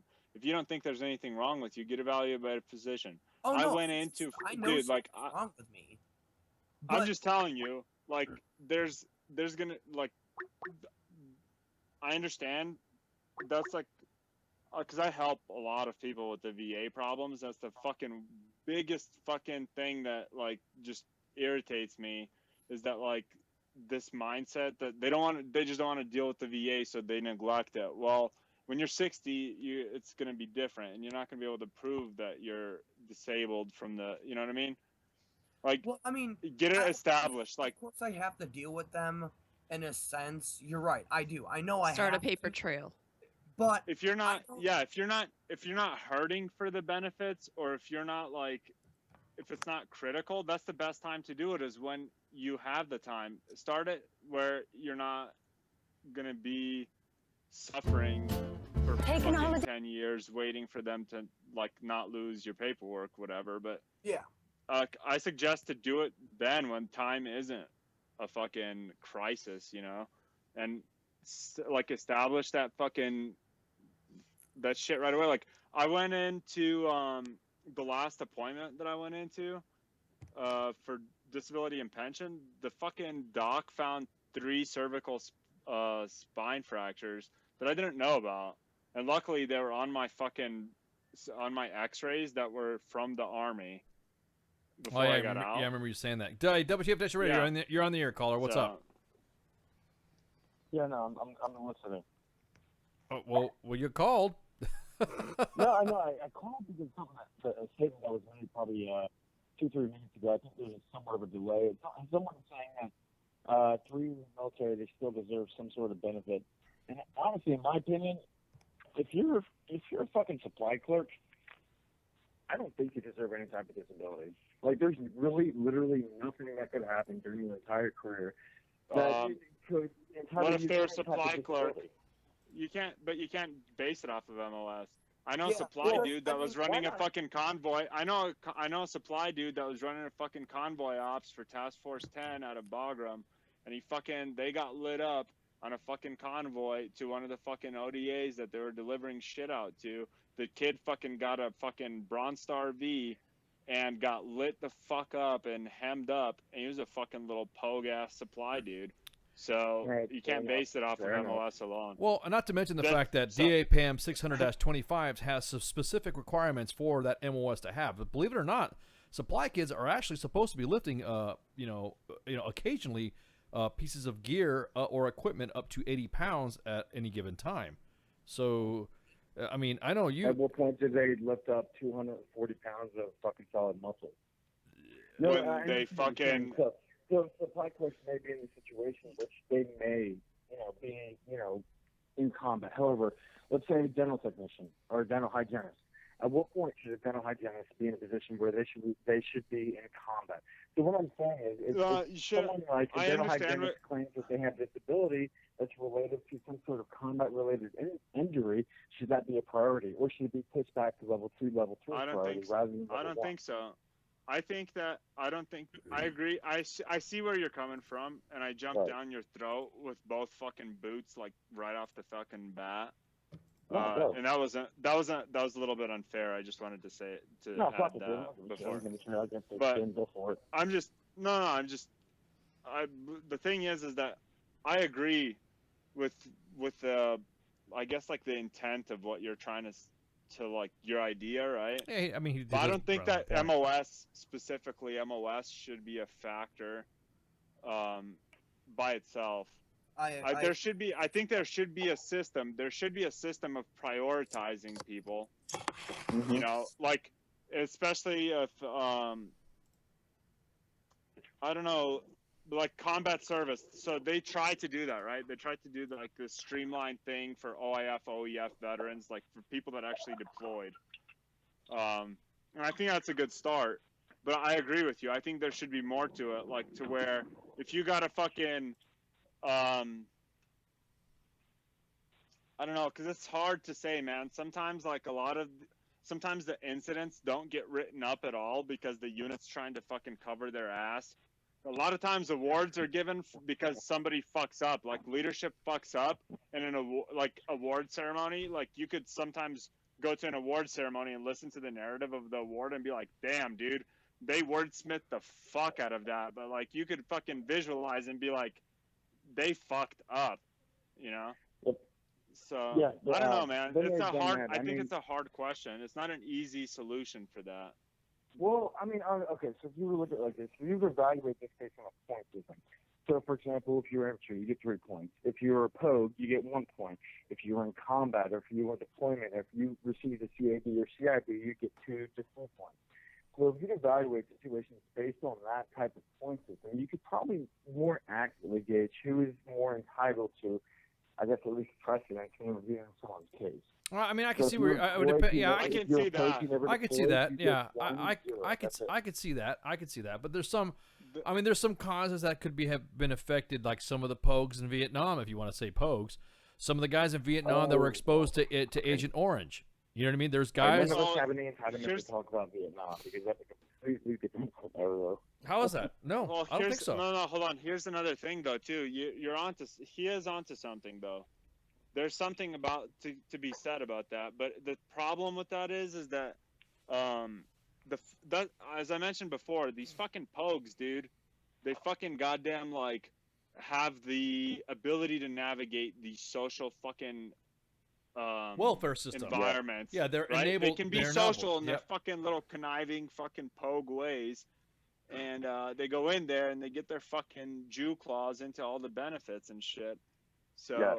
I agree with you, man. Like I've been pissed off like numerous times over that shit. Like when I was, especially like when I first got out, you know. I totally agree with you, and it's like that's a huge issue. Is that like the dudes, like one of the symptoms that the dude that really needs the benefits is gonna have is that fucking antisocial type fucking like abrasiveness, you know.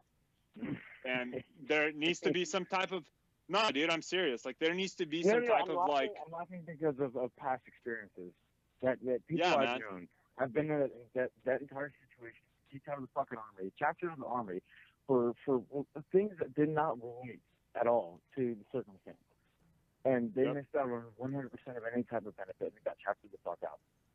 And then the fucking stupid ass administrative assistant POG received full benefits, but somehow they got PTSD from hearing a bomb explode from fucking 37 miles away.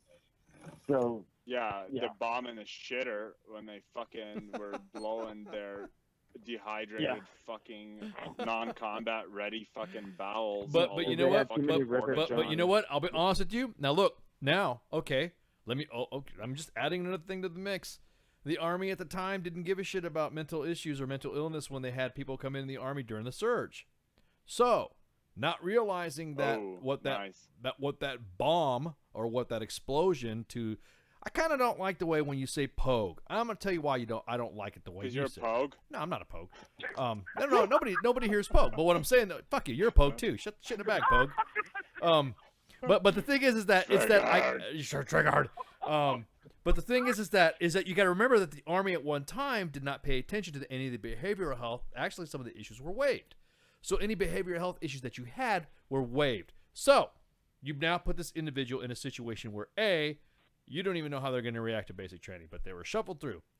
And then whatever specialized training they had, whether they were a POG, REMF, whatever the fuck you want to call it, or whether they were in a maneuver organization, they were combat arms, field artillery, whatever. What okay? is your limiting No, that's year not a to fucking that? dude. Field artillery and cav are still pogues. Okay, gotcha. Like, all right, so now everybody we're who's breaking not ball. into Yeah, we're talking about. that's Yeah, a okay, now we're getting. technical Yeah, we're getting. Yeah, okay, look, we're not getting into the fucking t-shirt match here. Technically a pogue then. Yeah, so. well, hang on. So then you go into combat, and now you're in a combat zone. Now, I'm sorry, during the invasion of OEF and OIF, everyone was fucking shooting everything. Didn't matter if you were a fucking supply, it didn't matter if you were a fucking shooter or what. So everyone was shooting everything. And now everything's starting to get steady state. So now things are getting steady state, and we're now starting to be more complacent. Those same motherfuckers that are now getting out that were first coming in, it's about time for them to retire, because we're on year 17 of all the wars we've been in so far. So now, because we've let them in and we didn't fucking screen their asses and they've had issues, now all of a sudden the Army wants to go, oh, no, this wasn't service connected, so how could you say it was this? You were just a supply guy. Well, the motherfucker probably should have got able to come in to begin with. Yep. Actually, one of my ex-girlfriends, she did her doctorate dissertation on this subject, where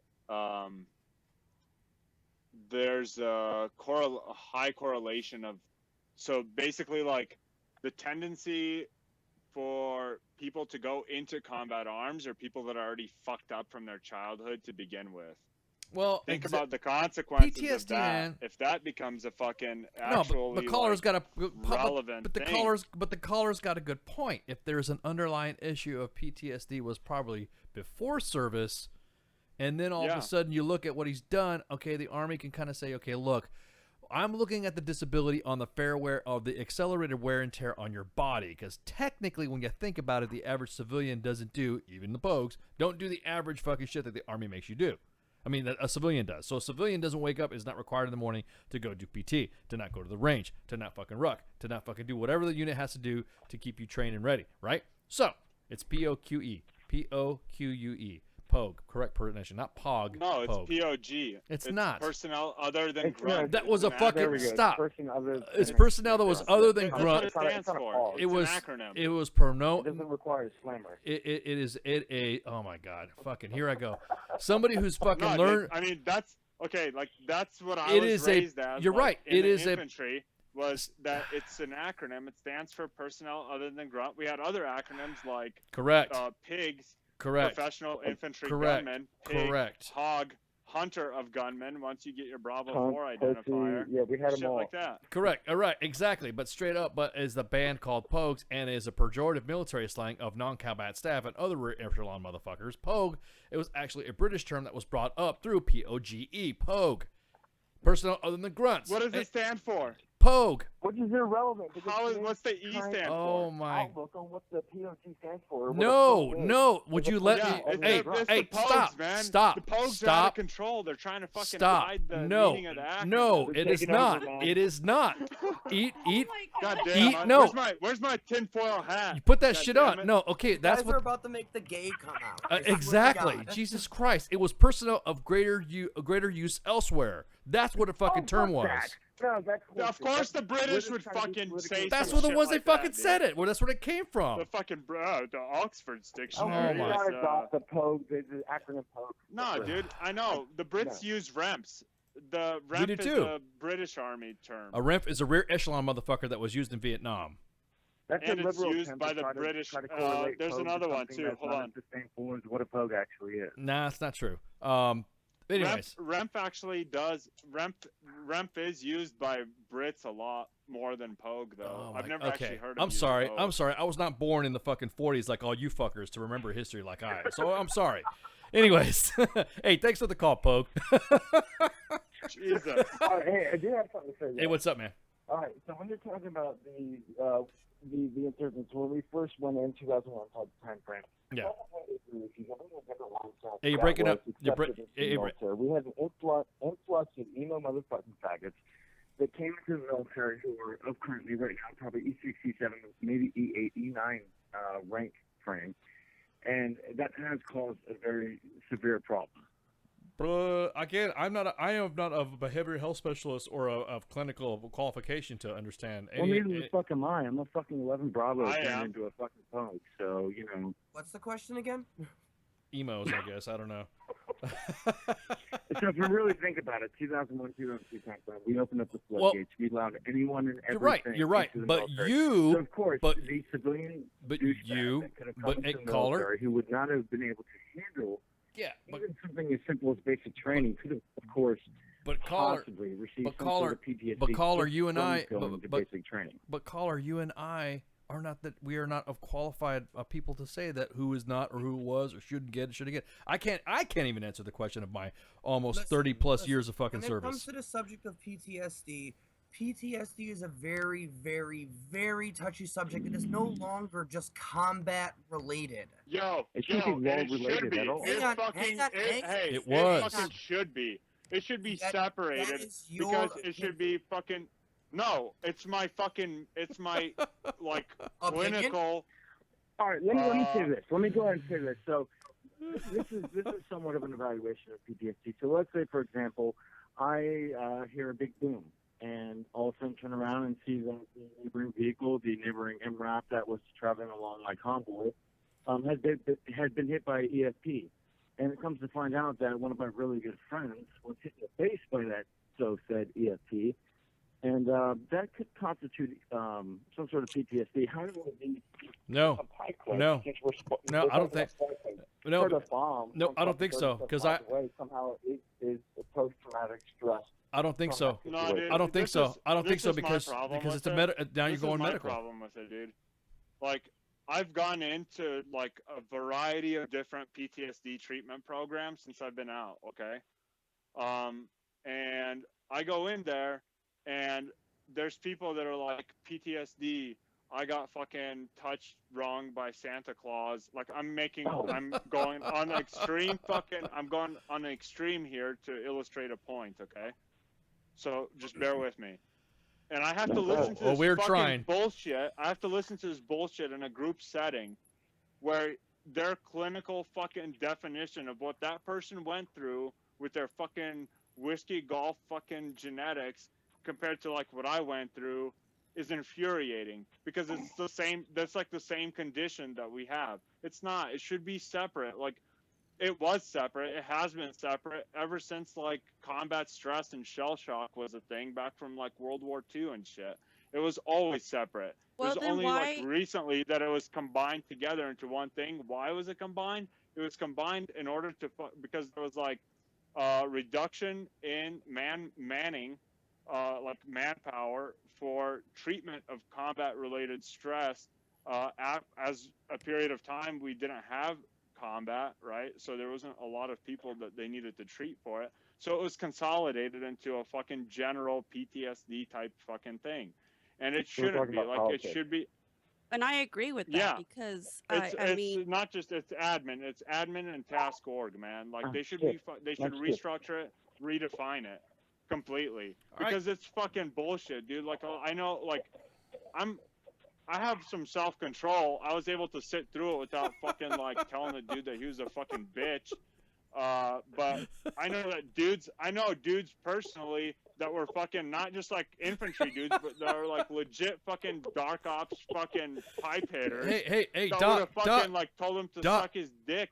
Like, let's fucking fix it up for you right now. Like, Doc, Santa's fucking dick, bitch. Doc, you know, like Doc, something like that. Doc, are you Doc? Who's triggered now, man? Fuck. Okay. Well, no, I am because it's a fucking dude. Because that shit, fucking, I'm telling you, it's a fucking personally affected me, and I have had injuries deployed. I have had injuries in training. And I honestly, when I had got hit, when I had gotten freaking injured, when I've been in whatever, I don't remember anything. So I don't have any PTSD from it. I mean, I don't. I mean, when I had hang on. Yeah, but absence of memory is possible fucking PTSD. Is it? Yeah, I mean, I don't remember. I mean, No, I'm serious. Oh, serious, see, dude. there you Like, go. The only, hey, There you go. real That's what I'm quick. saying. Are you? No, I'm fucking telling you, dude. Like, look, the only treatment that I've had, and this is not, I'm not saying it's gonna work for everybody, but the only treatment that I fucking had that worked for me was not only because of the structure of the treatment, but also because I got lucky as fuck with a really good therapist that was patient and fucking like didn't let me get away with any bullshit. It's called CPT, cognitive processing therapy. Yeah, I remember Okay. CPT. And fucking that worked for me, okay? And I went through, there was like two options. One where you could go in and talk in a group about shit, and then there was one where you could write.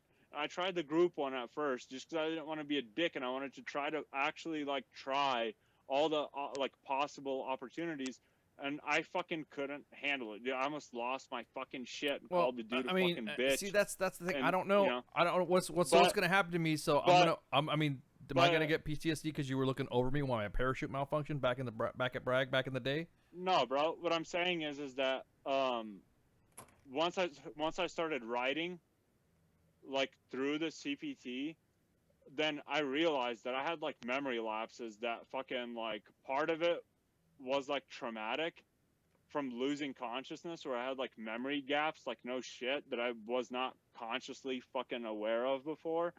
And parts of it were like blocked out of my fucking mind where I couldn't fucking remember it, like even though I knew I was not unconscious. It was fucking weird, bro. Yeah. Hey, caller. Hey, thanks for calling, man. I got another guy coming on. Thanks. Hey, keep it real, dude. Keep it real. Hang on. I'm good. WTF Nation Radio, you're on the air. Hi, are you talking to me? Well, yeah. Who's this? Oh, well, this is me. Okay, gotcha. What's up? Well, yeah, I just had something to say about the PTSD.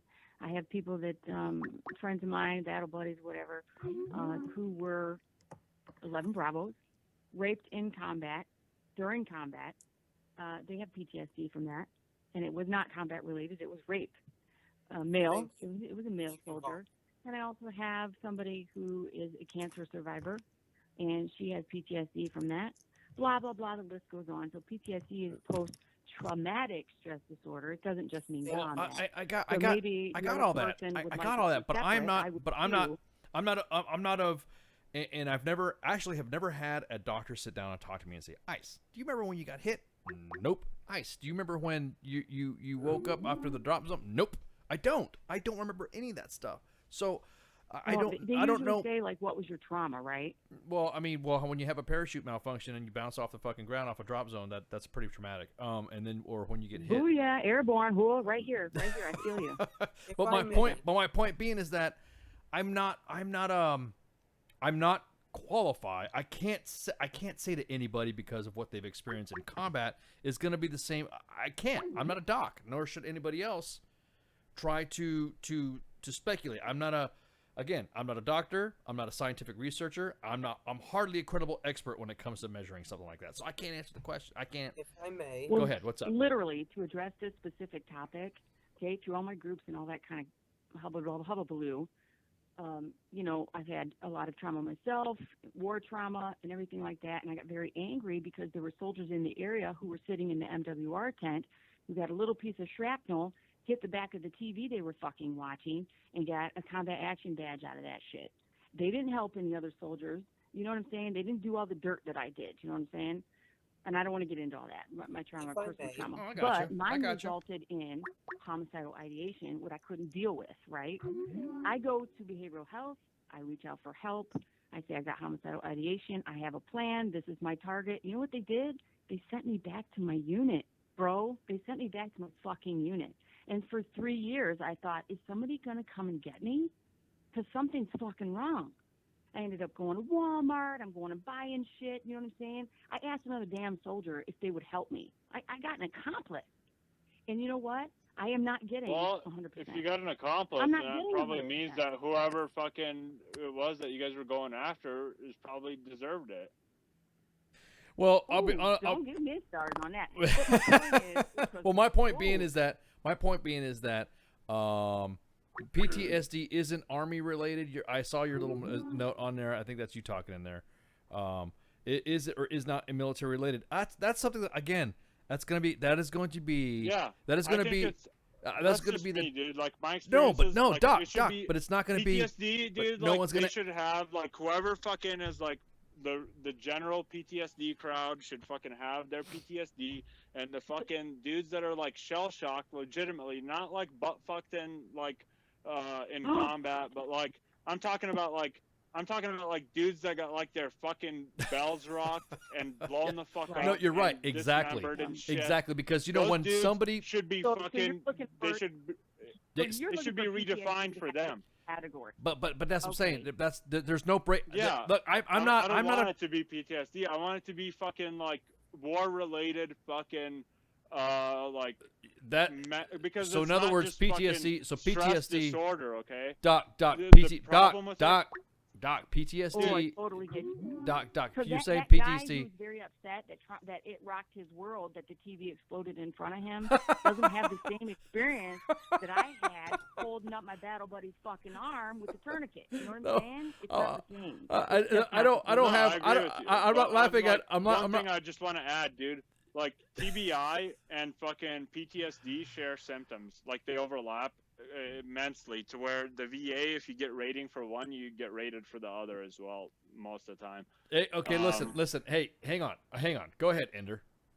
Okay, so this is from the National Institute of Mental Health. PTSD is a disorder that develops in some people who have experienced a shocking, scary, or dangerous event.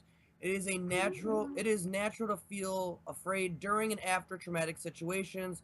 Fear triggers many split-second changes in the body to help defend against danger or to avoid it. This fight-or-flight response is a typical reaction meant to protect a person from harm. Nearly everyone who will experience a range of reactions after trauma, yet most people recover from initial symptoms naturally. Those who continue to experience problems may be diagnosed with PTSD. People who have PTSD may feel stressed or frightened even when they are not in danger. To cap on this, I attended a program when I was stationed in Germany, an inpatient program up in Landstuhl Medical Community called Evolution. It specializes in PTSD and people who have suffered from sexual trauma. You can develop PTSD from sexual trauma. Hi, right here. I was molested from the time I was 4 years old. I'm not saying that you Doc, can. Doc, I am saying that you can. Doc, I totally agree with you. Doc. I'm saying, dude, but like, look. Let Ender finish. You're not professionally like reinserting yourself back into fight or flight fucking situations as a fucking profession. But Doc, let him finish. First Doc, thing, and second of all, Doc. Go ahead. Let him finish. Go ahead. Let him finish. Okay. Like I said earlier, PTSD is a very touchy subject. I get where you are coming from, that people who suffer different types of experiences should be listed as something else other than PTSD, because initially PTSD was combat related. But, and any psychologist can confirm this, it's too difficult to keep making up different acronyms of different mental diseases. Exactly. I was just about to say. Traumatic experiences. They've clumped. No, they are. No. And they removed pre-established shit and then fucking. They're not now. Lumped it in with PTSD and combined it into one, Doc. I don't know. The doc has a point. Is it Zach that I'm talking to? You got a point. You're kind of dropping the microphone on this motherfucker. You know what I'm saying? It's fucking, dude. First of all, hey, caller. DSM, Thanks a lot, Doc. Do you know who writes the DSM? Thanks, caller. Thanks for calling. Off the top of my head, I do not. I don't have my DSM in front of me. The DSM is fucking by insurance companies. That's who dictates the parameters for the DSM. No, he's talking. No, I get what he's saying. Ender is talking about generally now everything instead of trying to name every little thing. Because back in the day, when you were assaulted or you had something going on, you sought counseling. It was not brought up into the realm of PTSD, Doc. What you're talking about is combat related. So they were not. It was not brought together. They were not put together as medicine, as psychology, the study of started to evolve. They have fucking decided to bring it together and call everything like that escape because they have realized in the advancements in medicine that someone who's experienced combat related experiences versus someone who has experienced sexually related experiences or sexually assault related experiences can share similar reactions. Well, yes, I agree with you. Exactly. That is true. I'm sure you have but nightmares there's occasionally, correct? distinctions. I don't There's dream anymore. distinctions between those, and I don't think that it was I don't think it was. Yes, I think that the argument for combining them was presented just in that manner by people who never fucking were in combat. Bingo. At a time Okay, when that fucking point. there was a fucking small population of population size that was the patients in question, because there was no fucking war. Yeah, exactly. And that's another thing too. It needs to be changed back. It needs to be changed to the point where if you went through a traumatic event, then you sought traumatic counseling.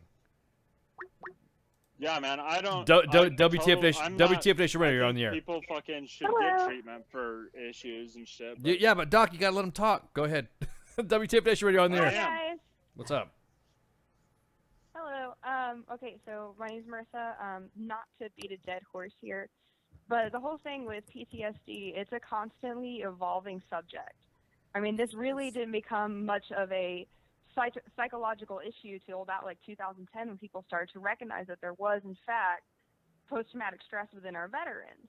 And because of that, it became sort of a umbrella blanket topic for a lot of things, such as those who have been sexually assaulted. I mean, people that have been, robbed or jumped. Marissa, I've been hearing. Marissa, traumatic experience. Marissa, But I've been hearing. because the Marissa, brain- I've been hearing about PTSD since I was a kid in the '80s when my dad came back from Vietnam.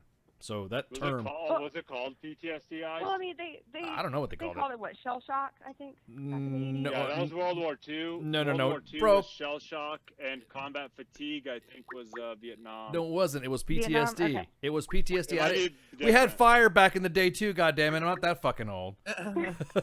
Go ahead. Well, Go ahead, Marissa. The thing I'm trying to get at is with the advances in medicine and science and research. I mean, even with people trying to work on this now because, President Trump brought up, the veterans and healthcare and all that with his, election, that this is something that we still don't know much about. We don't understand the chemicals in the brain, how things work, the whole fight or flight response. I do agree with a previous caller when they said that we should separate combat PTSD from other incidences. I don't think it's fair to try and compare two different traumatic incidences. That's comparing apples to oranges.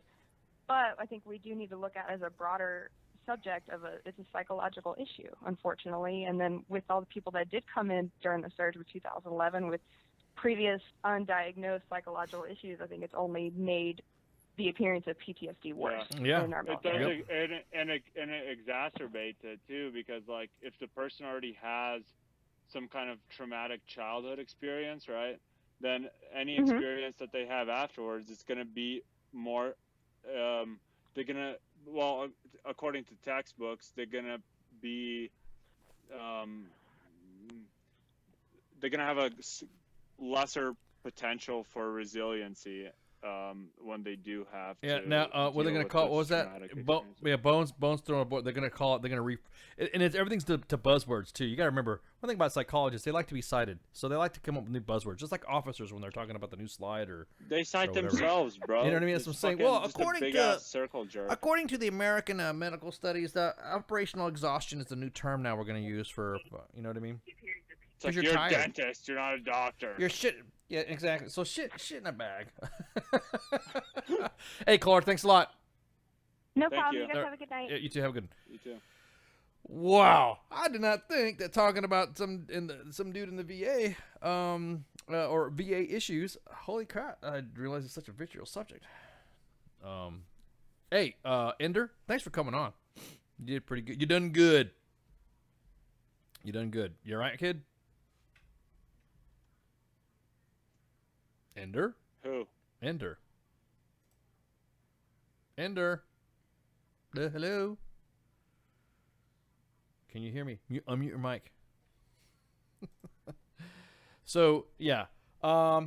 World War One, World War Two, shot battle fatigue, whatever. When I grew up, when I was a kid, it was PTSD. My dad had PTSD. It was diagnosed was PTSD. Operated. Now stop, everyone, stop. Okay, if my dad was diagnosed with PTSD when I was a kid, and I've seen my dad's VA paperwork, it was fucking PTSD. Okay. So I don't need the freaking corrections. No, it's called this. No, it's called that. Especially when I'm 50 years old and you weren't even fucking born when I did my fucking first deployment. There, that's all I gotta say. So you're right there. Hey, Ender, you good? Oh yeah, sorry, I wanted to go take a leak. Yeah, I'm sorry. So anywho, no, he did not. He's good. He went to go take a leak. No, I mean, I myself, like, I can agree to some of the stuff that, has been said. Like, yes, if you are experiencing combat-related PTSD, I think you should receive, more benefits, for lack of a better words. I mean, I myself, I was molested when I was a child, and I had no recount of it up until 2 years ago when I started having these really fucked up nightmares to where, I was shaking uncontrollably, waking up feeling as if I was experiencing this over and over again, every single night. And finally, that's when I started seeing behavioral health for this. Am I going to go out here and try to get the same benefits for what I experienced as someone who's experienced combat related? No, I'm not going to. But for the medical standpoint, I'm not saying it was easier, but they listed a lot of these mental disorders under the category of PTSD because they share similar reactions. And that's the symptoms are similar. That's why they do it. Yes, and the problem with that is that's the problem with it is it's not I'm not advocating it based on the amount of benefits that somebody would get, but I'm advocating it on the principle that the treatment for it should be different. I mean, the treatment for it should be different. As I said, like, yeah, when I went through the program in Germany, called Evolution, it's specialized. Now, typically, keep in mind, they would have two different programs running simultaneously, one for those experiencing combat-related PTSD and those experiencing sexual trauma PTSD. Due to shortness of staff, they combined us all together, though. It made it a little bit more difficult, but we still learn the same concepts of CPT and meditation, yoga, and therapy pets and shit like that to kind of help combat with, the symptoms that we were all experiencing, whether they were similar or different. They still had the grasp on how to treat the two different types similar to have a better outcome. So, I mean, I do see where you're coming from. I really do. If it weren't for that program, honestly, I may have a nightmare once every 2 weeks now.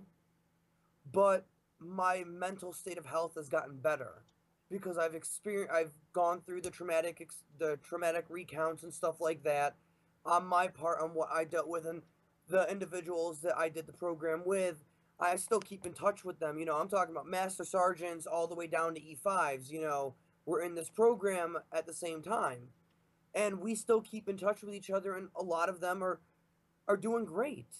They're doing great now. I mean, the caller did. I mean, all the callers are bringing up. Good points. I'm not fucking saying that you guys' opinions or to include the host on this on the station right now, on the segment. It's not. All good points. I feel, and this is just me, everything's spoken in my personal opinion. I just think that saying that the umbrella of PTSD is expanding, it gives it less of a military meaning type thing to it. You know what I mean? Mm-hmm. It gives it to where, hey, well, fucking then PTSD. If it starts to become more normal in society, then I think my fear is that the VA will say that PTSD is less from the military time than life in general. Does that make sense? To where I can see where you're coming from, especially since some of these individuals who have been quote unquote triggered by Trump's election, who claim they now have PTSD. Or what is that? That psychologist who shot an 4 or Yeah, you know, exactly. 16 or whatever, and he now has quote unquote PTSD from firing a weapon, you know. Yeah, exactly. But you know, I can see where you're coming from. I really can, because now people are out here claiming to have something that isn't military related. I get that. But then there's the individuals out there who, you know, have actually gone through, you know, traumatic experiences, who fall under the category of PTSD, who are simply not trying to get the stigma of PTSD, but more of the help. Oh, we haven't even.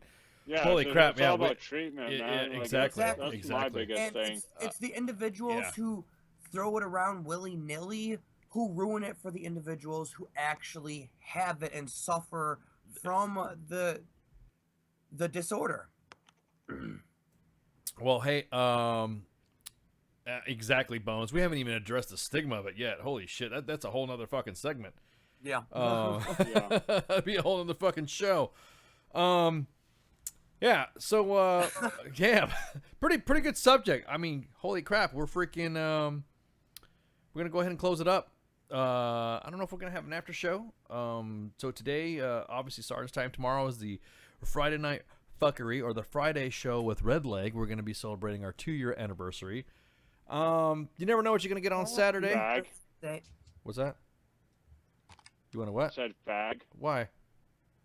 Celebrating your 2-year anniversary with Red I'm Leg. triggered. You called me a fag. No, he called me a fag. He was talking to me. Wow.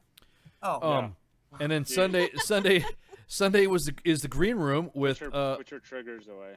With the stoners, and they have Mary Dig from Range 15 Wonder Nubs, and then Mom, who do you got on Monday for the Monday edition?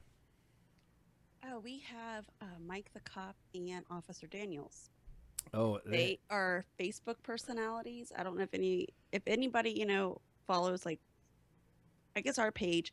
Typically, you know, they also follow these officers. They always post like humorous videos of them doing like funny cop stuff, eating donuts. I love donuts. You know, chasing, you know, perps and running out of breath, shooting their computers that they have in their vehicles, you know, because they're not working properly, and the department won't buy them a new one. But yet. And the reason why they do these videos is because they want to humanize the badge. And on the 17th, there's an event that they are attending that is going to be placed. It's in Detroit, and they are going to talk about that event and about how they are trying to reach out to communities about, you know, humanizing the badge, because we know within the past, I say the last 5 years, officers have not had an easy road with I guess communities and being in the limelight, not just in your mainstream media, but in social media as well, because everybody's got their damn phone out. Yeah, and gotcha. They're always recording, you know, didn't do nothing. Yep, gotcha. Getting shot, Gotcha. but they don't record, you know, didn't do nothing, you know, pulling a gun out of his belt. So, yes, I do speak Spanish. I shoot him. Guilty. All right, so then Tuesday we have Thursday Magic with Feisty Minx and Jay Reddy, and then WTF Wednesdays with Jim Beam. And then Thursday, Sergeant's Time, next Thursday, I'm going to have a return guest, Chris Brunetti, doing a project. Matter of fact, talks about PTSD, talks about, he's working with Mike Unruh from the 75th Ranger Regiment, a veteran from that organization. And so it's going to be a pretty informative show. And then, of course, again, we have, clearing back up to Friday with Friday Night Fuckery. Monday, Wednesdays, and Fridays, we have Liquid Lunch with Pie from 12 to 1400 with Mom and Jay Reddy. Sometimes some of the hosts will jump on in and shoot the shit and rile shit up. And then I think, Bones, you're going to be on there tomorrow, right? Yeah, absolutely. Yeah. All right, cool. Well, you guys got anything for me? I mean, it's not, we're done, right? Well, actually, I was going to throw my 2 cents in, but you guys are done. I'll just talk about it tomorrow. Yeah, talk about it tomorrow. Matter of fact, bring it up, because I think that's a whole nother subject about that. And Holy I'm shit. pretty sure we'll be bringing up about this veteran tomorrow. Yes, 'cause yes. I love talking about the VA. Yeah, I know, but I'm just saying. Some people have been sending me some things that if I were to repeat who they are, I'd probably go, "Oh, ICE is fucked up. I can't believe you said that." So, that's just the way it is.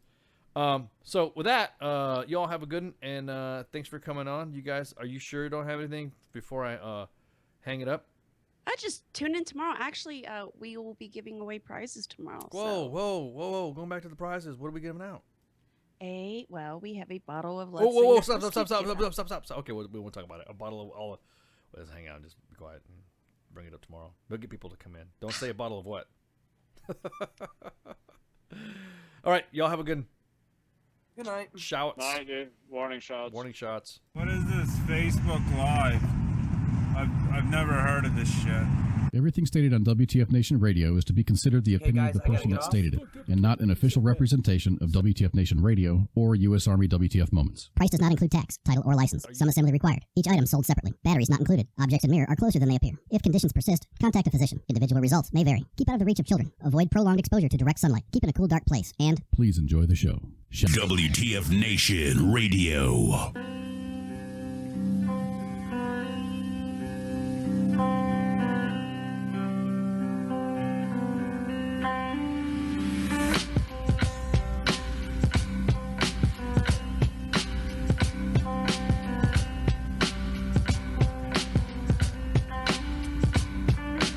This is the end, beautiful friend. This is the end, my only friend, the end.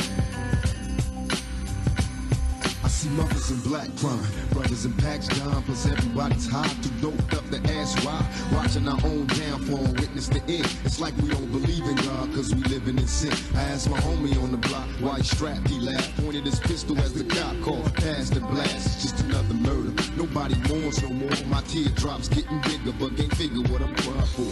Is it the miniature caskets, little babies, victims of a stray from drug dealers gone crazy? Maybe it's just the drugs, visions of how the block was. Crack came and it was strange how it rocked us. Perhaps the underlying facts they hide explain genocide. It's when we ride on our own kind. What is it we all fear? Reflections in the mirror. We can't escape fate. The end is getting nearer. This is the end,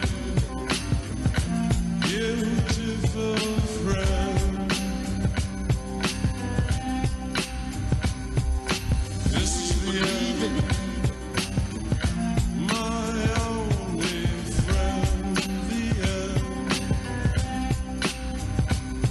Close my eyes cause all I see is terror. I hate the man in the mirror cause his reflection makes the pain turn realer. Times of Armageddon, murdering mass amounts. In a society we're only getting the gas counts. I started out as a beginner, into the criminal lifestyle, became a sinner. I make my money and vacate, evade prison. Went from the chosen one to outcast, unforgiven. And all the Hennessy and weed can't hide the pain I feel inside, you know. It's like I'm living just to die. I fall on my knees and beg for mercy, not knowing if I'm worthy living life, thinking no man can hurt me. So I'm asking before I lay me down to sleep, before you judge me, look at all the shit you did to me. My misery, I rose up from the slums, made it out the flames in my search for fame. Will I change in the wonder? This is the end,